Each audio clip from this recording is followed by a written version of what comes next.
Thank you.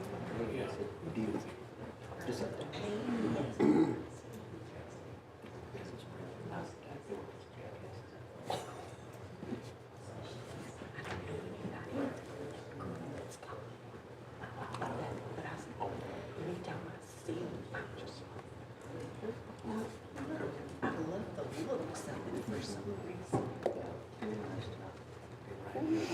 I have to ask you about motors. How it's Traded her because we wanted something more comfortable. And it is so far. Yeah, we live Saturday. Yes.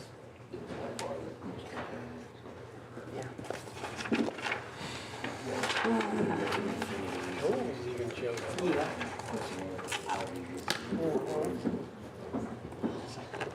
They're not as comfortable. As this one is.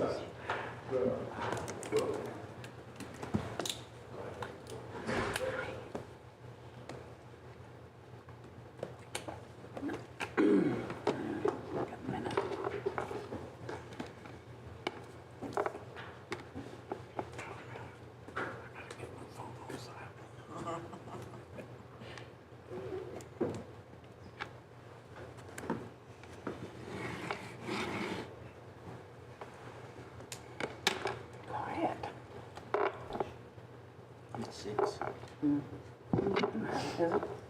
Okay. All right. Hello and welcome to the City of Montgomery City Council meeting for February 25th, 2025 at 6 p.m.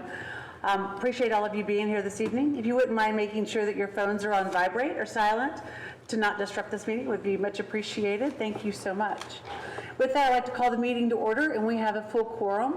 We'll begin this evening with the invocation. If you wouldn't mind all please standing. Stan Donaldson will be giving it. I'm going to quote Proverbs 25:11.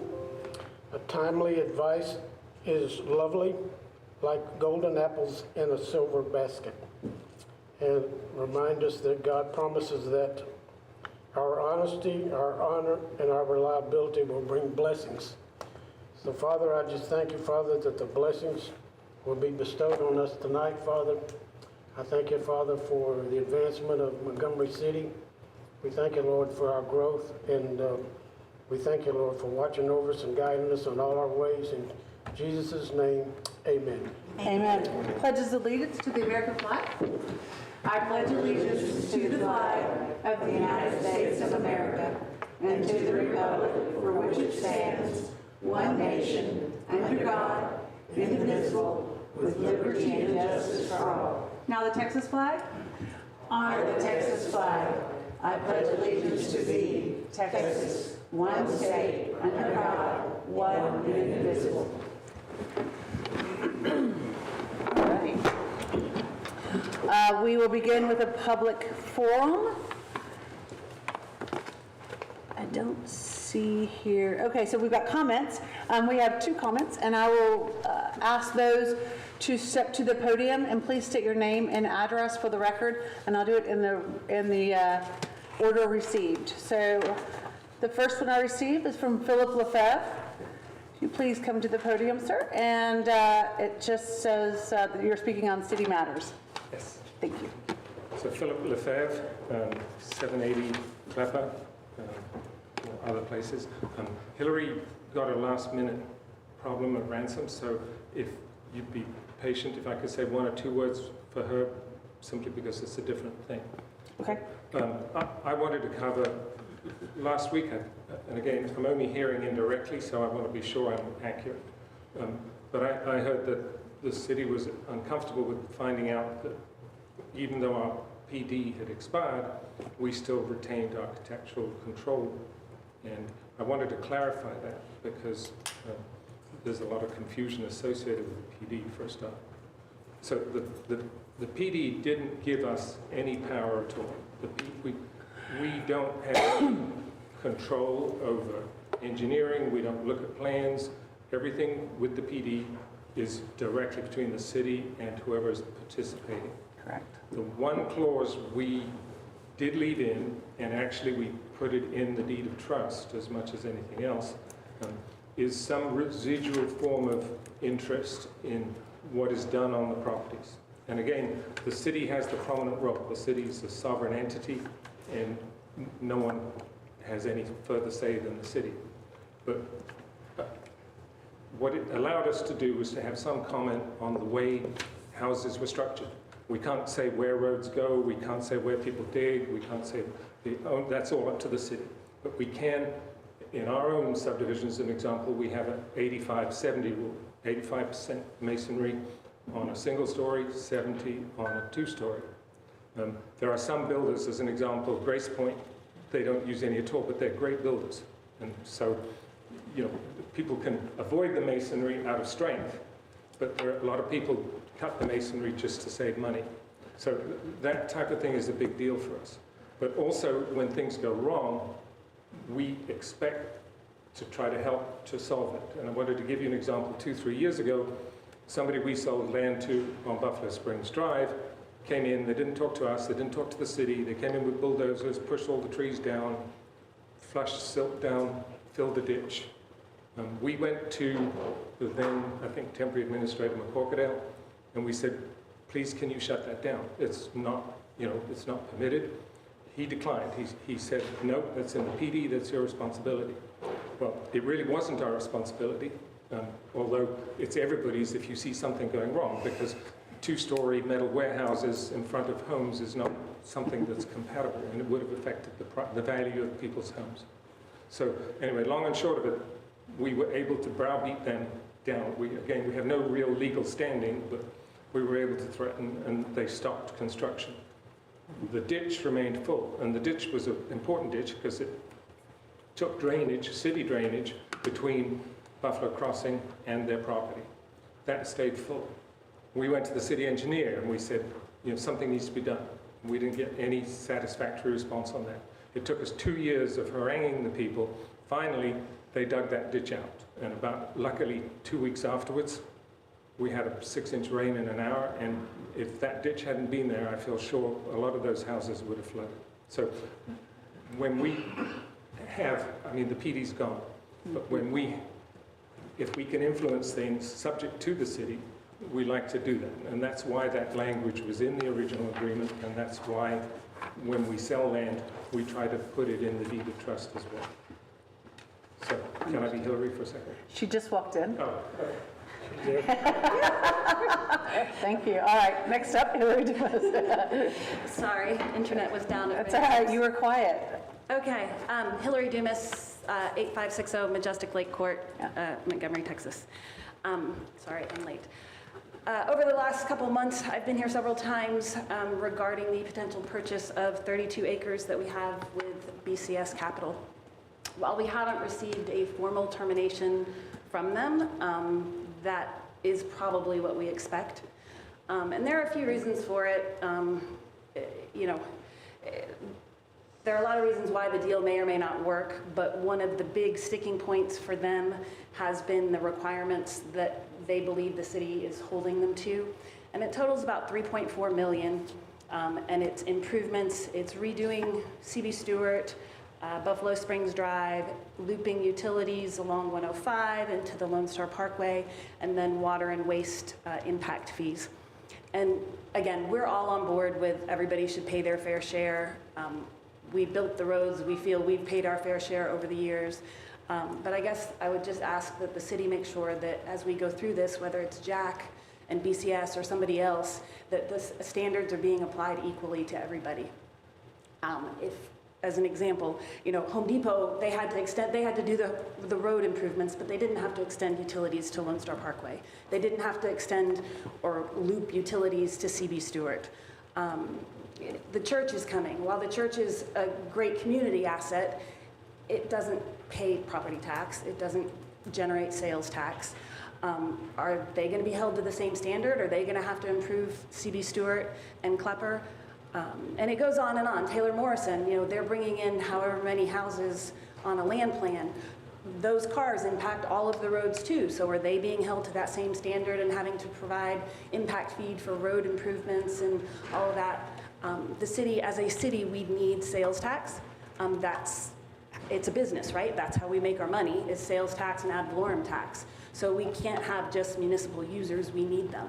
And so it would be a shame if Academy, and I don't even personally want Texas Roadhouse because we all know it's kind of like a ransoms, but from a city standpoint, it's a great sales tax revenue generator. Like, you can't beat that.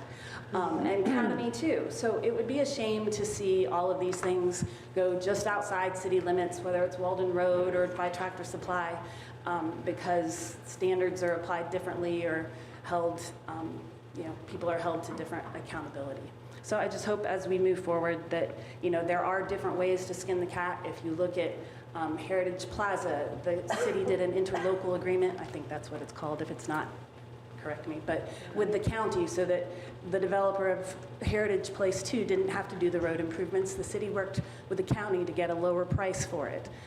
The city got a grant to extend utilities all the way to Pizza Shack, and all of those users had huge benefit and got immediate land increase in value in their land because those utilities were there.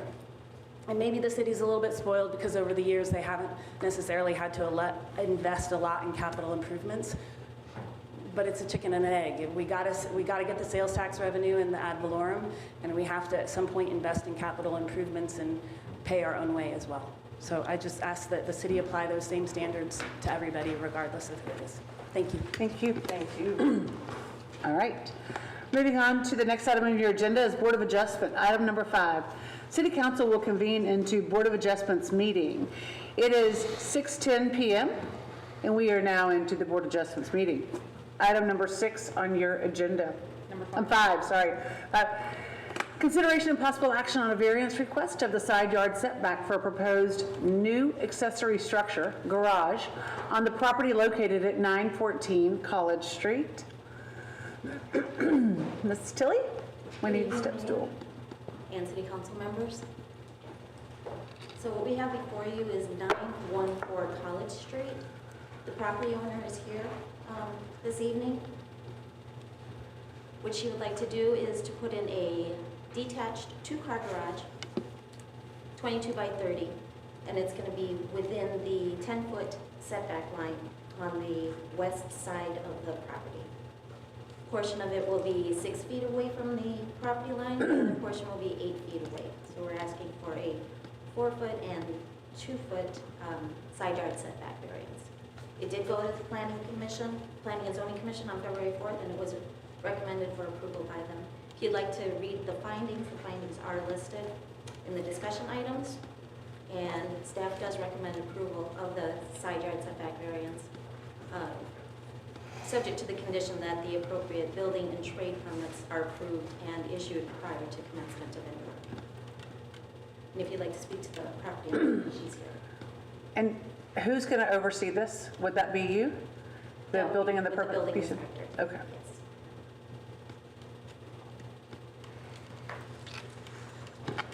Maybe I missed it, but was the neighbor ever consulted? She is I'm sorry, what was the that? neighbor on the west. She is the neighbor. She is the neighbor. She owns both properties.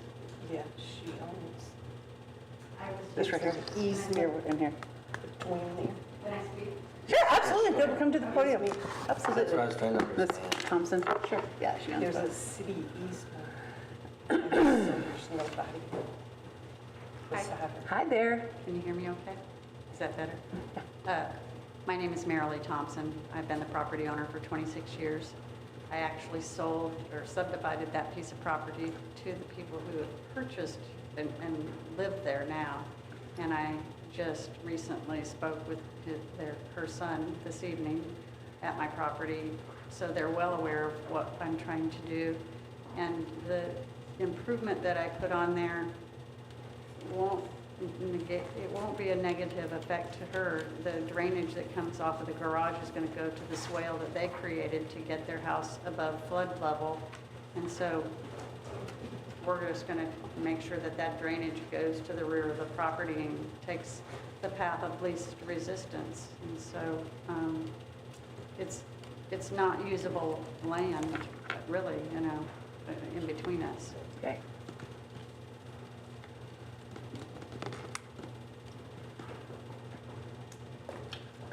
Mike, isn't there a city, I'm gonna call it an easement, but I don't know that it's an easement, that goes through there to the gate that goes into Lone Star Estates that's for the sewer line? There is a sewer line easement there. Yeah, Yes, sewer easement, but yes. is this the same property line that the improvements project was? It's it's to the east of that. Yeah. That easement is on the other property, not on. Right, it's not on hers, but there is one in there, so there's nobody's gonna build there. So, They just recently replaced that line. yes, Right. yes.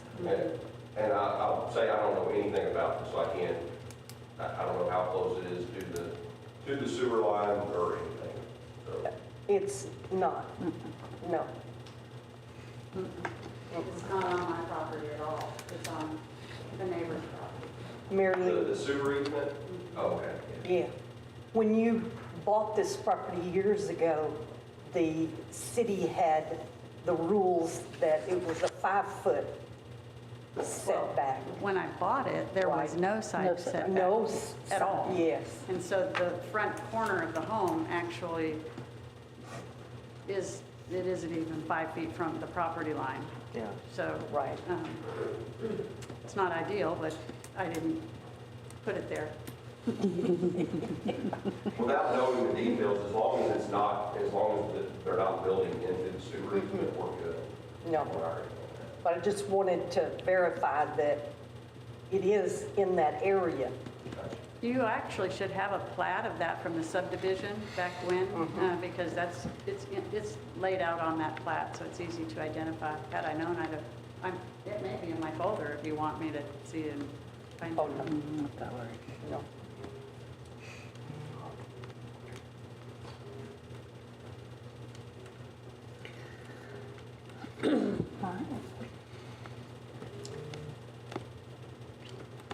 Let's see here. Thank you, Ms. Thompson. Council, do you have any other questions, or is there a motion? I'll make a motion to approve the recommendation as presented. Second. Motion by Casey, seconded by Cheryl, that we approve the recommendation as presented. This motion is debatable and amendable and requires majority vote. All those in favor of approving the recommendation as presented, say aye. Aye. Those opposed, say nay. The ayes have it, the motion carries, and we will accept the recommendation as presented. Thank you. Item number 6, City Council will close the Board of Adjustments meeting and convene into regular session. It is 6:16 p.m., and we will head into regular session. Consent agenda. Item number 7, consideration and possible action on the City Council special meeting minutes of November 18th, 2024. Number 8, consideration and possible action on the City Council regular meeting minutes of January 14th, 2025. Number 9, deliberate and take appropriate action on the acceptance of the certification of unopposed candidates for the City of Montgomery, Texas, in accordance to Section 2.052 Texas Election Code. And number 10, deliberate and take appropriate action on an ordinance of the City Council of the City of Montgomery, Texas, declaring unopposed candidates in the May 3rd, 2025 City of Montgomery general election elected to office, canceling the election and providing a severability clause and providing an effective date. Council, would you like to take these cumulatively or individual? What's your pleasure? Cumulative. I just want to talk about the unopposed one briefly before we take it. Item number 9? Yeah. Okay. So nobody ran for the open seat either? Yes, we have someone that ran for the open seat that was unopposed, though. Okay, good. So we will have full place. That's all that was my only Okay. question. All right. The request has been to take cumulatively. Is there a motion? Make a motion to accept them cumulatively, 7, 8, 9, and 10. A motion by Stan, a second by Cheryl, that we take items number 7, 8, 9, and 10 cumulatively and as presented. This motion is debatable, amendable, requires majority vote. It's open for discussion. All those in favor of taking the consent agenda cumulatively? For approval, say aye. Aye. Those opposed, say nay. The ayes have it, the motion carries, and we will accept the consent agenda as presented. Public hearing, item number 11. Convene into public hearing on the resolution to create a public improvement district. It is 6:18 p.m., and we are now in public hearing. Is there anyone that would like to speak? So would you like me to sort of preface? That would be wonderful. All right, so what you have before you tonight is a petition to create a public improvement district. It relates to the Montgomery Crossing development that we adopted a development agreement for last fall. Public improvement districts are basically a mechanism for financing improvements of all types, mainly, roads or drainage, that sort of infrastructure for a new development. Similar to what you see with a municipal utility district or a management district, they do not have any taxing authority, however. The authority is limited to assessments, which are established, pursuant to, the council's consideration and go toward paying back the cost of the improvements. The types of bids you can have are a couple different. You can have some that are authorized to issue bonds. You can have some that are authorized to be cash flow basis only. What we have here for you is a cash flow bid. It's not proposing to issue any bonds in the future. So the reimbursement is limited to the assessments that the developer receives each year. Just like the one bid that you do have over some commercial property, this one's going to be a little different because it's over residential property. But just like the one bid that you do have in the city now, there'll be an annual assessment. The assessment collected similar to taxes, but those assessments then go to pay back to the developer for the cost of the infrastructure, and that's and the developer is limited to the assessments that are received. So there's no additional obligation on behalf of the city. If the developer doesn't get as much money in terms of assessments as they expect, well, that's too bad. They're limited to what assessments are actually collected and received in terms of the payment.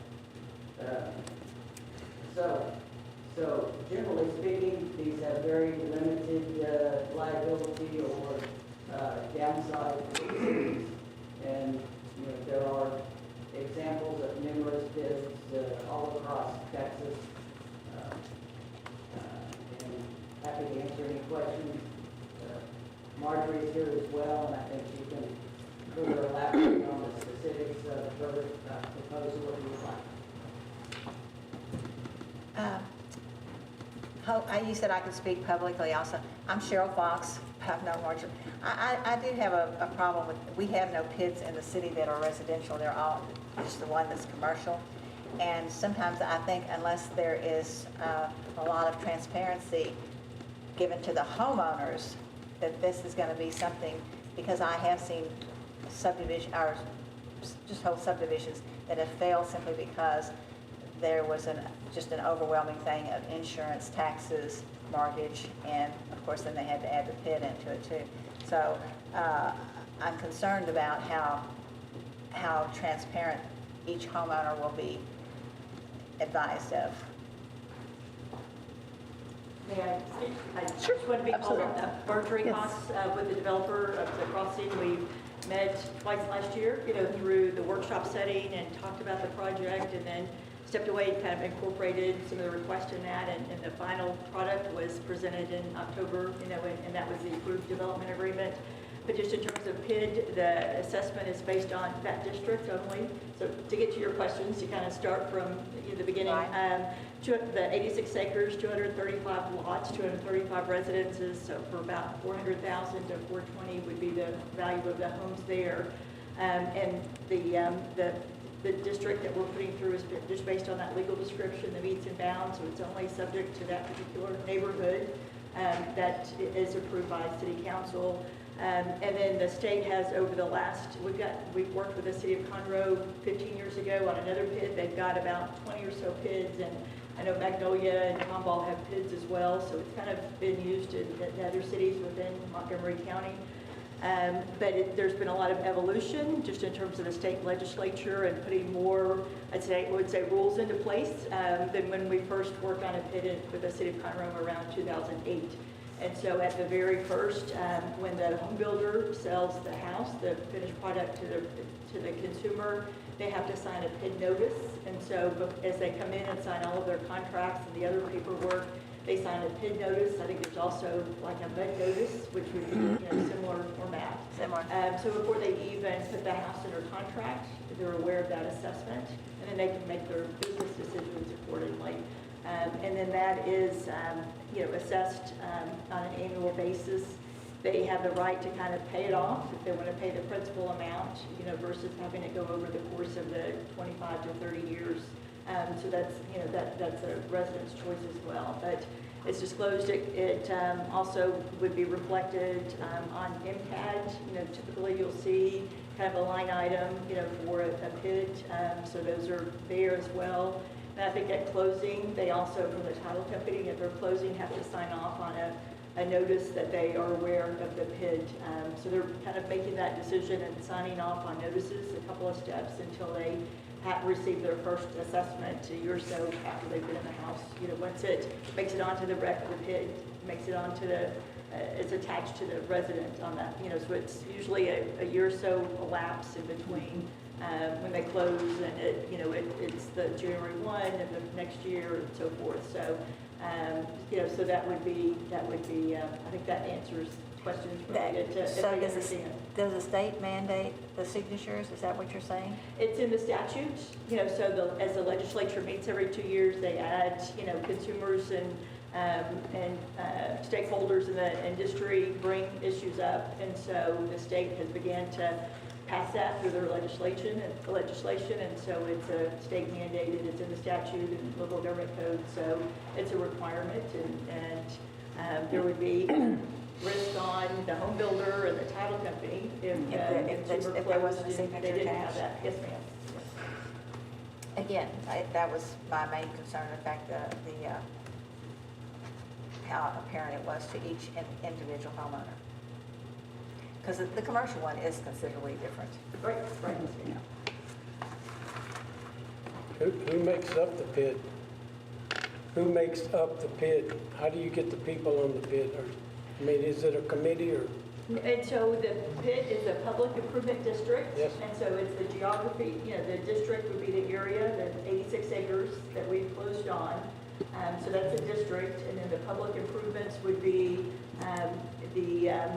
all of the water lines, sanitary sewer lines, stormwater streets, all of the public infrastructure that's built on that district, and so that is repaid by future residents, and so the other adjacent property owners, do not get assessed for that PID.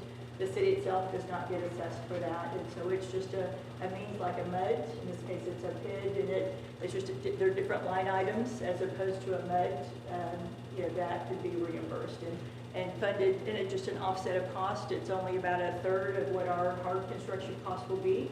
And then after the improvements are all built, and then there's a 1-year maintenance period, and those will be subject to the engineers and the city. Those improvements will be turned over to the city. And so those will all be owned by the city going forward as part of the city infrastructure.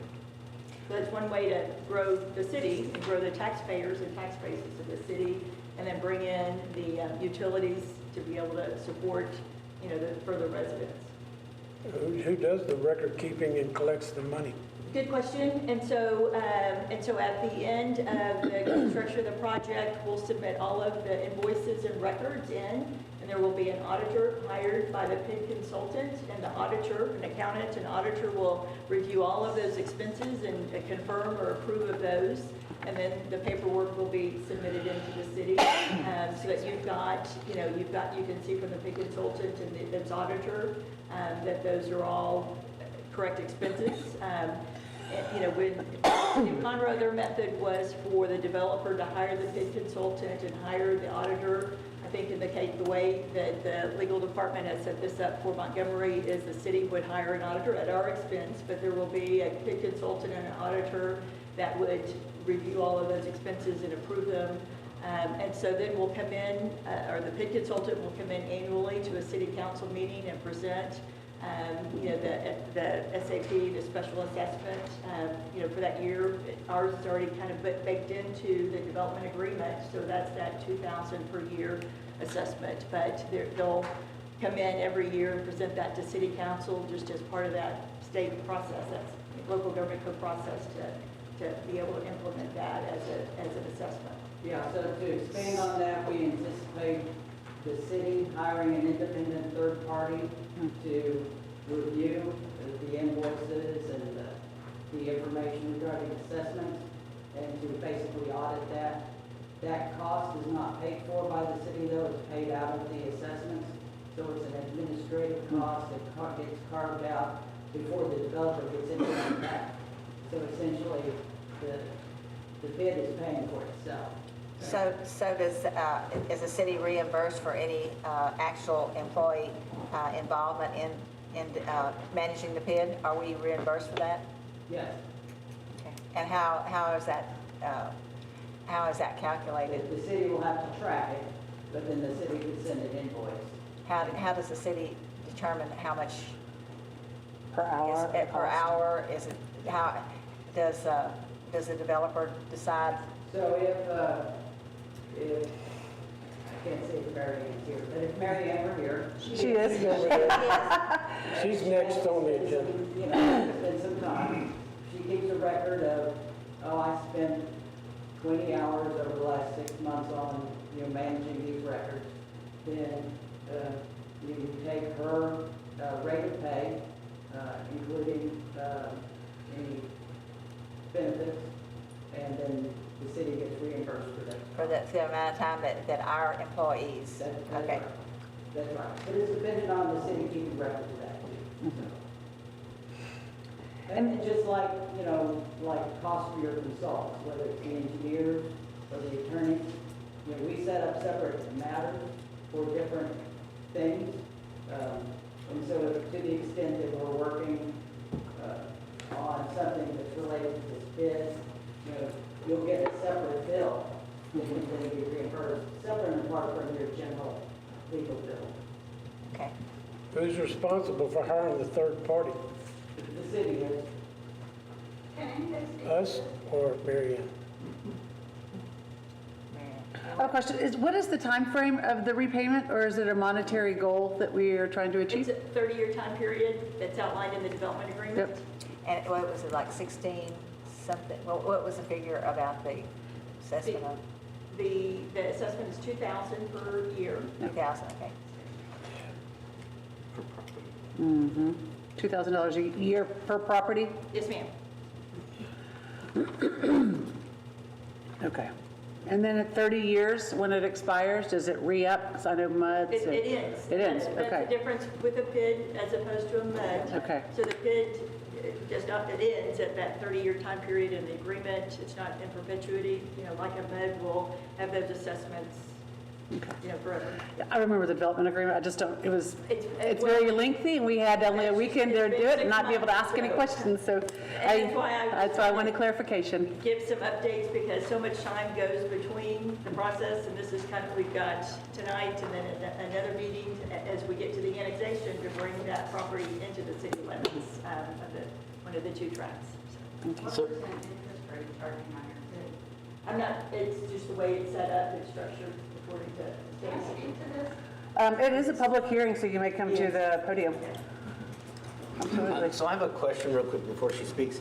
The way that, and I don't know if the laws have changed into different things, PIDs that I've dealt with up north, the property owner could pay his way out of the PID at purchase, right? Is that still? Absolutely, they can pay the principal off. Yeah. Yeah, Okay. she mentioned that.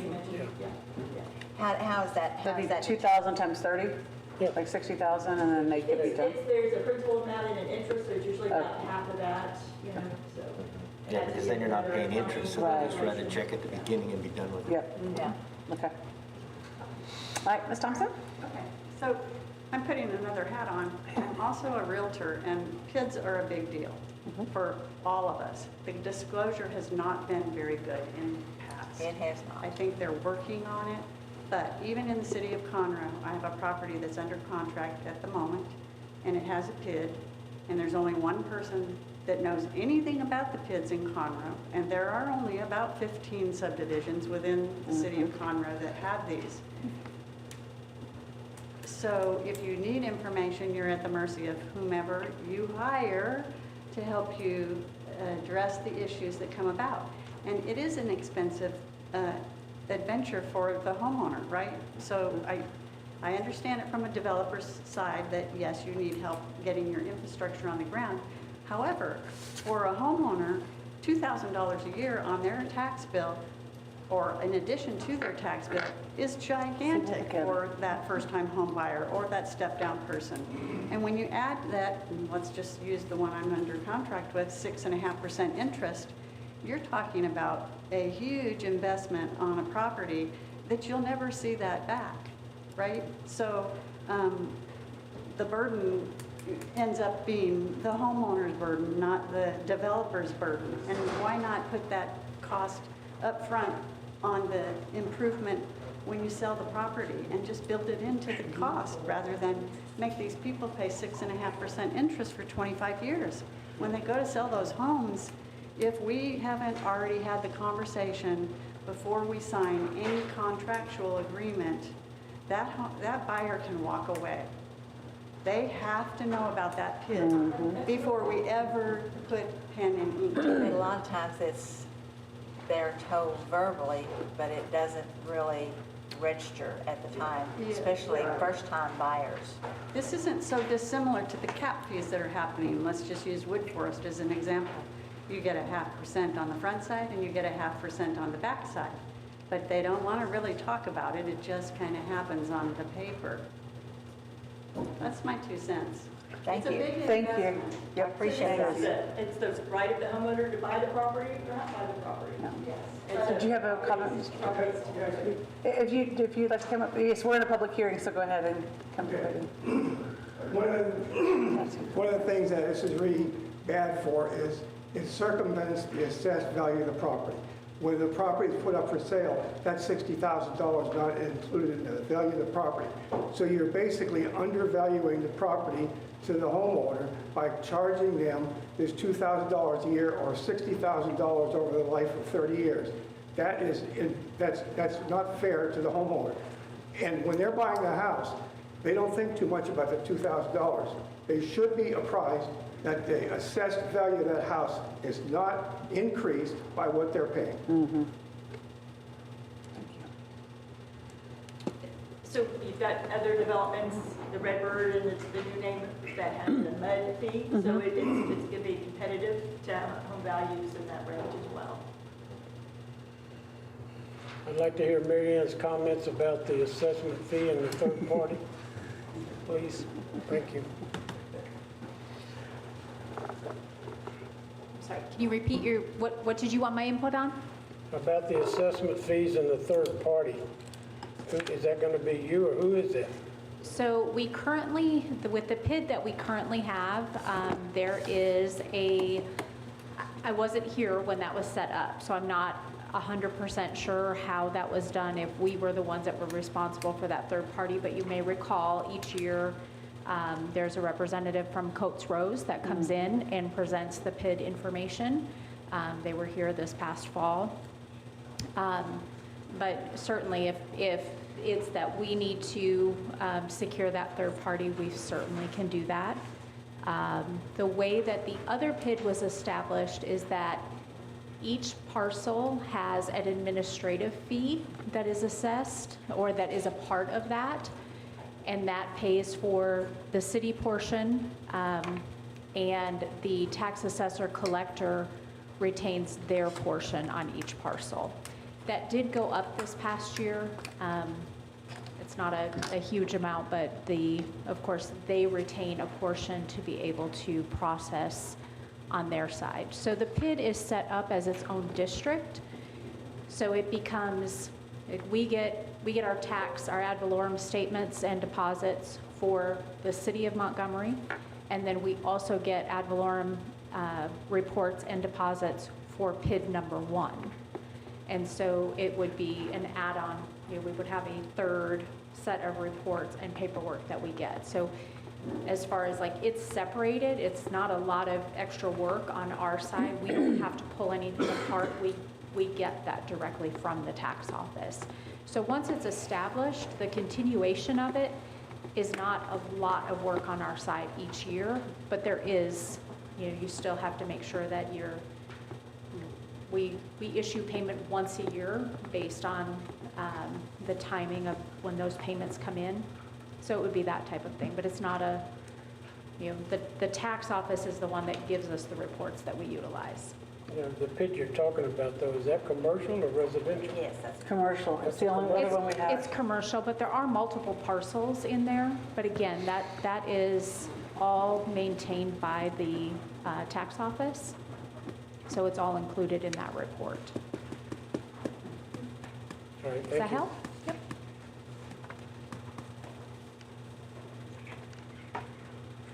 I do remember you talking about when because I asked if the PID was imperative to your development, you said yes. I guess I was going to ask you why was that because sometimes the developer can prioritize their needs over what the community is needing. So why was it imperative that it be a PID? Otherwise, it's not cost effective to develop those properties. I mean, they would remain vacant without having that additional cost. It's a third or less of what the actual hard construction cost will be when you look at the principal amount. So it just, otherwise, the properties would remain, as they are. One is used as agriculture, and the other has one house, and then it has, so it has a homestead exemption, a senior exemption, and an ag exemption. So I don't even know if they paid any taxes in, 20 years, depending on the time it went to senior exemption. And the other is an ag, so there's no collections there. And then this is just a way to offset some of the cost to make it feasible to develop.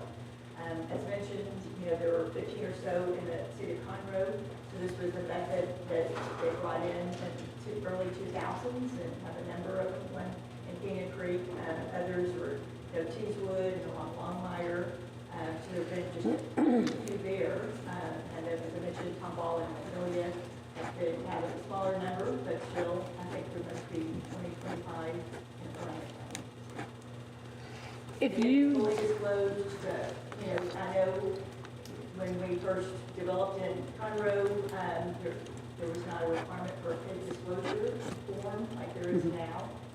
But these rules, the legislature has updated that, every session, and that's, they're required, and we've got a home builder, number one national home builder, who are just going to make sure that they implement all the proper steps in order to fully disclose to the consumer.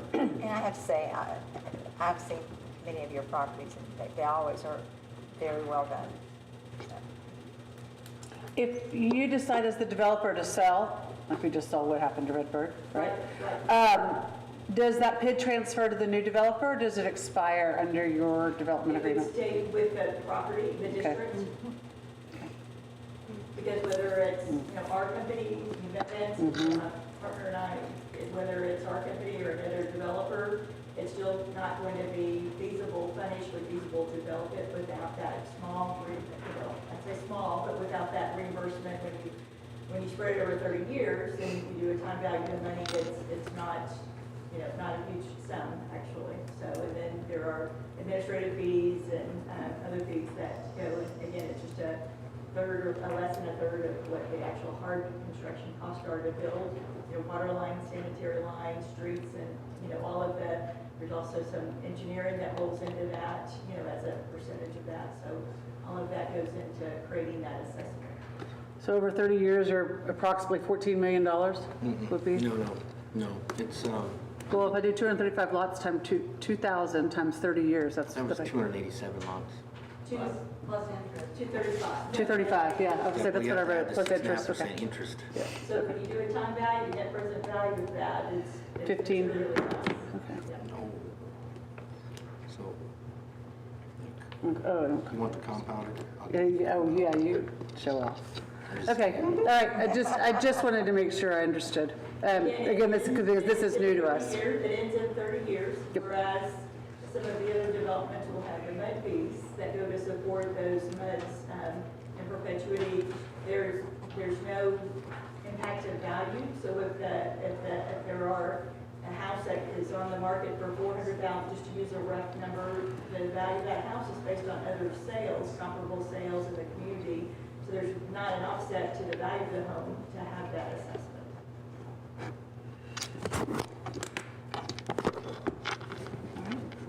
Is there anyone else? Okay. All right, it's 6:44, and we will, Wait. nope, we're still in public hearing on the ordinance amending Chapter 78, so sorry. That's what it told me. Yes. Okay, wow. All right. Number 12, convene a public hearing on the ordinance amending Chapter 78. It is 6:44. Did that guy want to speak on this? I don't know, but he's not talking. He hasn't said anything to me. Does anybody have anything regarding Chapter 78 they'd like to discuss? So just as a preface to this item, we have later on your agenda several amendments to Chapter 78 that have been proposed by Kendi Keister consultant. And the local government code, since these are dealing with the platting sections of the code, requires a public hearing before you consider amendments to those sections. So this is the public hearing and opportunity for anybody to comment on the Great. proposed. All right. Don't see anyone wanting to comment, so we will close the public hearing at 6:45 p.m. When did you bring that back to that section? I'm sorry. So then we're going to go to the regular agenda. All right, regular agenda item. Item number 13. Consideration of possible action on a resolution regarding the creation of the crossing at Montgomery Public and Improvement District and ordering public improvements to be made for the benefit of such district, providing for a severability clause, providing for an effective date, and containing other matters relating to the subject.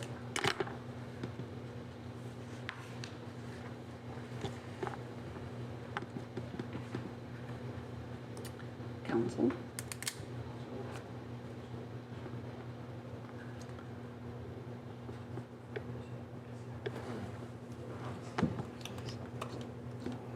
I might want to remind council that in our development agreement, the agreement does consent to the creation of it. I'm sorry, repeat that, Tom? Development agreement. We already agreed Consents to it. That Yeah. there's a development of the pit. Well, I'm fine with it, I just don't know about the dates. I make a motion that we accept item number 13 as presented and provide a severability clause and an effective date containing other matters relating to the subject. Okay, a motion by Stan, I second. second by Casey, that we accept item number 13 as presented, providing for a severability clause, providing for an effective date, and containing other matters relating to the subject. This motion is debatable, amendable, and requires majority vote. It is open for discussion. For the record, I just wanted to indicate this was proposed resolution 2025-06. Thank you. All those in favor of accepting item number 13 as presented, providing for a severability clause, providing for an effective date, and containing other matters relating to the subject, say aye. Aye. Those opposed say nay. Nay. The ayes have it, the motion carries, and we will accept item number 13 as presented, providing for a severability clause, providing for an effective date, and containing other matters relating to the subject. Item 14 on your agenda. Mayor, before you begin, a citizen had come up and asked if he was able to speak. He was not able to get here during the public forum due to an accident, and he would like to speak to the council. Okay. Part of the public forum. Sure. Or can we go through the rest of the agenda and then do it? Or do you need to do it now? Yes. Oh, thank you. Okay. We'll just do it now. Okay. And before you leave, sir, if you will fill out the comment card. Yes. Thank you, Ms. Mayor and City Council. We got stuck in an accident Will you please state your name and address for the Yes, record? my name is Mark Holmes. I represent KHR Properties and A3H Foods as a Jack in the Box franchisees. I'm a partner. We're located at 2008 Champion Forest Drive, Suite 501, Spring, Texas. Thank you, sir. Thank you. Thank you for allowing me again. Traffic.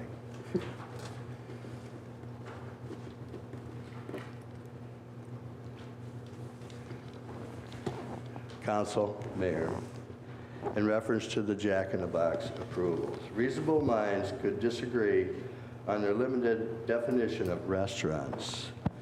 Fast food restaurants is included within the definition of food service establishments under the Texas Health and Safety Code for permitting purposes. Merriam-Webster defines a restaurant as a business establishment where meals and refreshments may be purchased without reference to any sit-down or drive-through services. Denial of a drive-through on this property would cause an economic hardship, virtually making the property unsuitable for the intended use. Another commercial property use for more than significant, well, not that one, excuse me, the majority of the restaurants are 75% drive-through in business, making it very difficult on this tract of land to have a large sit-down restaurant with the parking and landscaping requirements by most cities.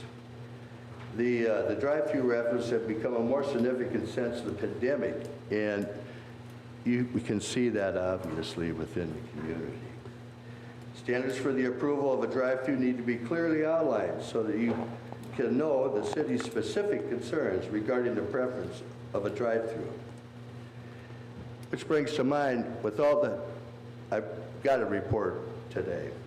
And, you know, the use permit language that was mentioned, and was, any of the other fast foods in the community required a use permit for a restaurant, a drive-through? I'd be curious to know the answer to that. But keep in mind that, you know, I feel like we're being pinned out or brought against all the other standards that have been met. Also, I feel if there's a use permit within the city codes, that it should be approved, adopted, and publicized. We've looked through these documents and don't see any reference to any use permits. So, from my point of view, I feel kind of pinpointed away. And, you know, basically, the use of the property, if it's not a restaurant, it'll be very difficult to move anything else in there with the parking and everything required. Please take that into consideration on your review. Thank you, Ms. Mayor. Thank you. Thank you. All right, item number 14 on your agenda, presentation by Site Energy LP regarding a request for a franchise agreement to install a gas utility pipeline within Montgomery city limits to serve the surrounding communities. So, and just remind council, this is presentation only. Hi, Jared Johnson, 13215 BK Parkway, BK, Texas. I'm with C Energy. We're a natural gas provider for the state of Texas. We have a 20-year plus history. We were founded in 1998. We have over 77,000 customers, and that continues to grow by the day. We provide natural gas, like I said, the state of Texas, all the way from North Fort Worth to Southwest Houston. And as you go to the next slide, sorry, you can see we have notable franchise agreements with quite a lot of cities. We just got one with the city of Needville recently, as well as the city of Crescent up in Fort Worth. And then for the next slide, being a utility company, it's heavily regulated and it's required by law to continually operate. And for us, we are in the gas industry, so we are regulated by the Railroad Commission of Texas. Next slide, please. Like I said, Railroad Commission, that's who we This organization sets service standards, rates, and safety requirements, which us at C Energy follow very strictly. Next slide, please. For us, earning business is all about building relationships and trust with developers and landowners, as well as the customers. We do this by offering competitive rates and a quality service and a reliable service as well for product. It's why we're still here today, why we continue to grow. We really work hard to have a great reputation. Next slide, please. Customer service. So for our customers, we have customer service representatives on call 8 to 5, Monday through Friday. You can also send an email. This is for any of the customers or homeowners, excuse me, have any questions about bills, things like that, why things are, excuse me, like if their bill, for instance, in the summer, it may be a little bit higher just because usage is higher up in the summer than it is the winter. So things like that, they can always call our customer service representatives. We also have a 24-hour emergency line where our personnel will answer those calls immediately for all emergencies, as well as technicians in the area to assist with any customer issue. And also the Railroad Commission in Texas monitors all customer issues, so we take all that very seriously. Next slide, please. These are just some more safety regulations that we follow at C Energy. You have a few federal regulations, basically just about pipeline and hazards, things like that. And then also, like I said, state regulations where we follow the Railroad Commission regulations as well. Next slide. These next few slides will go over these components on our design and how we ensure safety and have, if there's any emergency, how we handle that situation. So we can go and go to the next one. So our systems are designed with valves, and these are in case of, say, a damaged pipeline and we need to go in and repair it. We are able to switch these valves to redirect the gas flow. So say for a pipeline on the bottom of the map, we need to go in and repair it. We're able to switch the valves to redirect the gas flow to where we can go in, ensure safety of our workers and our customers to go ahead and get that fixed in the event of an emergency. Next slide, please. We also have a meter station, and we make this with every community or commercial building that we may provide to. It's a remote control valve that will allow for immediate cutoff in the event of an emergency. Next slide. We also have GIS mapping, which are highly accurate GPS instruments that develop system maps for the community where we built around. This allows us to know exactly where the pipeline is. So like I said, in the event of emergency or where we need to repair a pipeline, we know exactly where that is, and it also allows the homeowner to know where not to dig because of the pipeline being in their backyard. We also have station monitoring with SCADA. Shows real-time pressures, and it also allows us to observe daily highs and lows and current pressures, like I just said, and also historical data for like trend analysis, so we're able to communicate with our customers why, like I said, the usage might be up or down in any given month. Next slide. We have customer safeguards using excess flow valves. These are in the event, like I said, in case of an emergency or abnormal activity with gas pressures, we are able to switch this valve that will immediately get rid of the excessive gas flow or completely shut it down in case, like I said, there's a leak or something that sort with an emergency or a damaged pipeline where we need to go and repair it. It also helps prevent gas from entering the property or escaping the ground or the atmosphere. More on our safety programs. We take it very seriously, like I stated. Every year, our customers are mailed a packet, which and the packet includes basically what to do when there's a gas leak or what not to do, as well as in the event there is a gas leak, how to detect it by sound or smell. And it also, going back on what I said, it also lets you know where the pipeline is in a given area in the community for customers to know not to go build or dig anything in their backyard to where they might hit the pipeline and cause damage. And other programs are also like the leak survey or damage prevention program. This is just solely for the protection of our customers. And this just kind of goes over again what I've been saying about customer service, the 24-hour emergency hotline. We also have Texas One Call, which is 811, and C Energy provides a GIS mapping system to Texas One Call before gas flow to allow for the specific location of that pipeline in the event of an emergency. Again, the emergency response, it's communicated through annual mailings to customers. It's also posted on monthly bills to the customers as well as on our website. And it's also posted on the pipeline markers. And meetings are set up with emergency responders to familiarize one another with our emergency response plan. Next slide, please. For rates, the comments for this is the cities have original jurisdiction set rates for their citizens. C Energy looks forward to working cooperatively with Montgomery and other cities as we have, either separately or through a city coalition. The city coalition benefits all parties involved, including the customers, cities, and C Energy for the following. It efficiently processes rate requests. It also increases the likelihood of settlement in customer company win-win manner. It enhances customer fairness through consistency in rates across the cities, and it reduces rate in case expenses paid by customers. Next slide, please. While we're here today, there's growth in the industry, especially in Montgomery, Texas. As you can see on the picture, 200 acres for a new community just about a little southwest of Montgomery. You go to the next slide, please.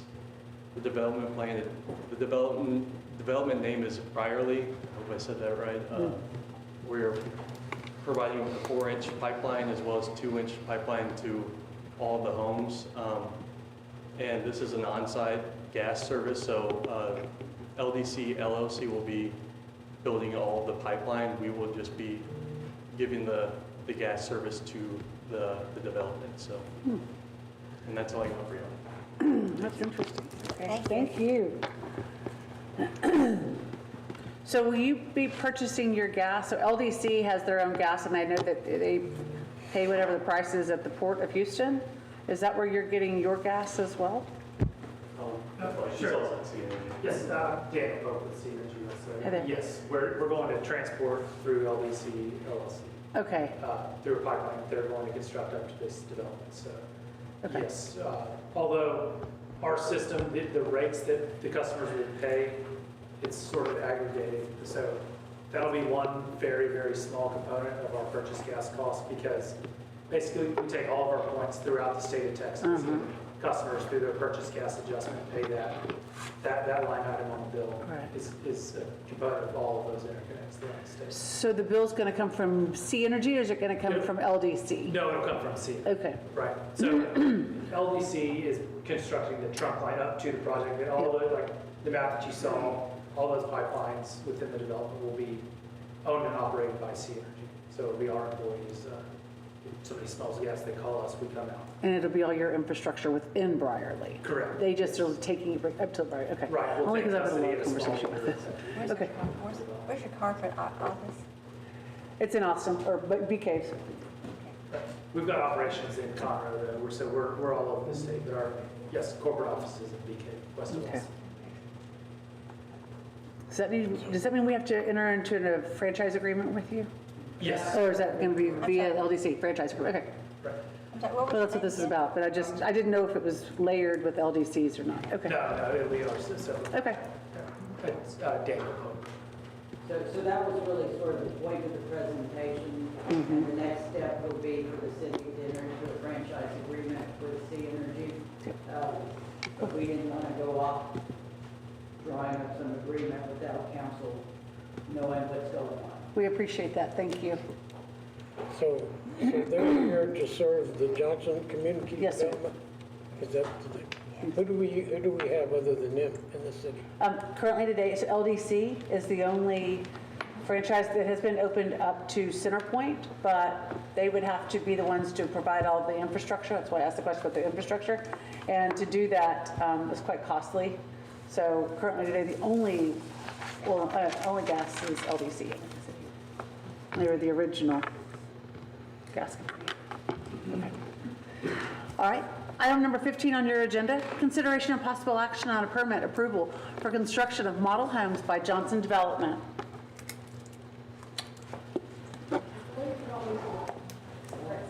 Introduce it and then hand it over from there to kind of what is being asked and what this is in front of you tonight. So what's in front of you is a request to get model home permits pulled for the Briarly now development, formerly Redbird Meadows. Typical city process is permits are not issued until after all infrastructure is accepted. They are nearing completion, so right now we are scheduling the final walkthrough as we speak.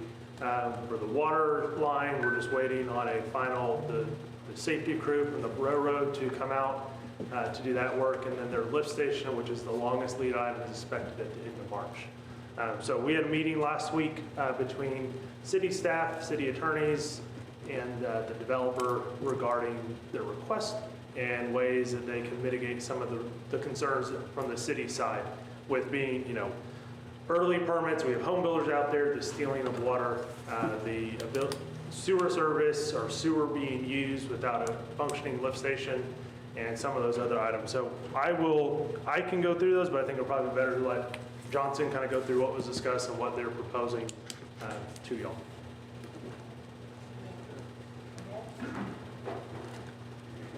Just to set this table real quick, Redbird Meadows is no longer. It's called Briarly, and Johnson Development purchased it in October, November. I have no idea if staff knew about it. I don't think anybody in this room knew about it.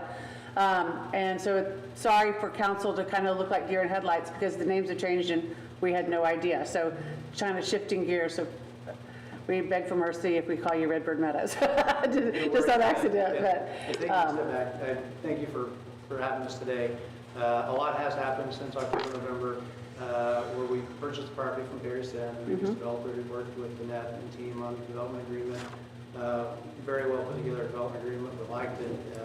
A lot of good things going for it. We like the area. We like the community. Builders are very excited and saw an opportunity here. We're a little bit ahead of schedule, and the ability to be able to catch some of the spring and early summer sales season would be huge for our home builders, both in getting the community established early.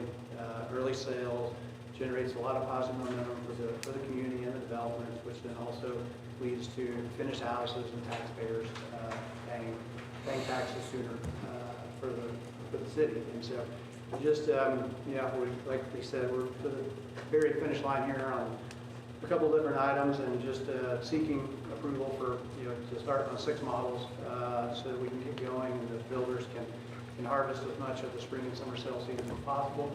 And in return, we make sure we cover and do everything we need to do on our side to make sure everything gets done properly and appropriately, and to document that as needed. Yeah, and I add to that, I know that city staff had some concerns that we certainly want to mitigate. In addition, it came to our attention last week that we're unpaid impact fees, and that's got the check. I don't know who he was just asking who he needs to pay that to. We confirmed the amount with the city engineer. Voter trailer is gone. It was gone as of Saturday, maybe. And we have also been in communication with your city attorney. We got a draft yesterday, or maybe even this morning, of a pump and haul agreement where Johnson Development would pay the cost to pump and haul any, I think it's fairly minimal sewage that would come from the 6 model homes to a site that is not the city's facilities, so there would not be any city liability. They are willing to make a deposit per the pump and haul agreement to cover any potential damages that could occur, and I think the amount is $50,000. I think was what was in the agreement, which our client is agreeable to do, and we are also willing to pay for a third-party inspector to mitigate any potential water theft. There is, as I understand it, a building meter out there, and obviously we're set to pay that. So happy to open it up to any questions that the council may have or staff, and hopefully we can I understand we have legal obligations that were tied into the previous developer. Yes, sir. And they have been settled, I understand. So the development agreement has been assigned to Johnson Development, the new developer, and I think we provided the notice and everything that was required to your city attorney. They're not changing anything. It's the So same. nothing is changing, exactly. The water So the new developer is They're stepping making a in. request, that's what's in it. I'm sorry. Oh, we're talking about Oh, That's what he's referring to. that is the, oh, yes, I thought I told you that, yeah, so. That is, believe it or not, Dobbins Plantersville, they were, not a litigator, but I think they were shut down at the district court level, federal district court. They appealed to the Fifth Circuit. The Fifth Circuit denied their appeal as well. That was as of, I think, a couple of weeks ago. They could appeal the Supreme Court, unlikely that the Supreme Court would hear their writ, but that is their legal option. As I understand it, there is a hearing set at local state level for 2 weeks from now to have both the city's lawsuit and the developer's lawsuit dismissed. So, as you know, the previous developer is paying the legal fees. We are working with the city of Montgomery's legal counsel to take care of that. So Dobbins Plantersville has been unsuccessful. Yeah, I just want to, and I want to make sure we have copies of that on file, that that's been settled. Absolutely. Yeah, and I have forwarded all that to your attorney. So I happened to be in that meeting last week, and I will say that WGA did a great job, did a fantastic job presenting. And the ask at the table was, cell season's coming up. They won't have water there until April, May-ish. The request is to have 6 model homes on the ground to start selling until that infrastructure, which is going to be a delta of weeks, I don't know how many weeks, but weeks. Can they get the houses on without any water and sewer, just have the remote, and then have it shipped off? I know that Mike McElroy is not in the business of policing developers and has been doing quite a bit. Not been a great experience, and so I know that that has been a rub as well. And I think at the meeting we talked about the onus would have to be on y'all, all of the cost would be on you. I know that I still don't want it to be anything on city resources, Mike, Tilly, Chief, anybody of the like, to monitor that, because we have been burned and it has been nasty. And as you can imagine, the developers have come in and promised the sun, moon, and stars as well. Yeah. Let me say this. First, I did not be able to hang out the rest of the night. But here's the deal. Our engineers and Mike had some real concerns about this.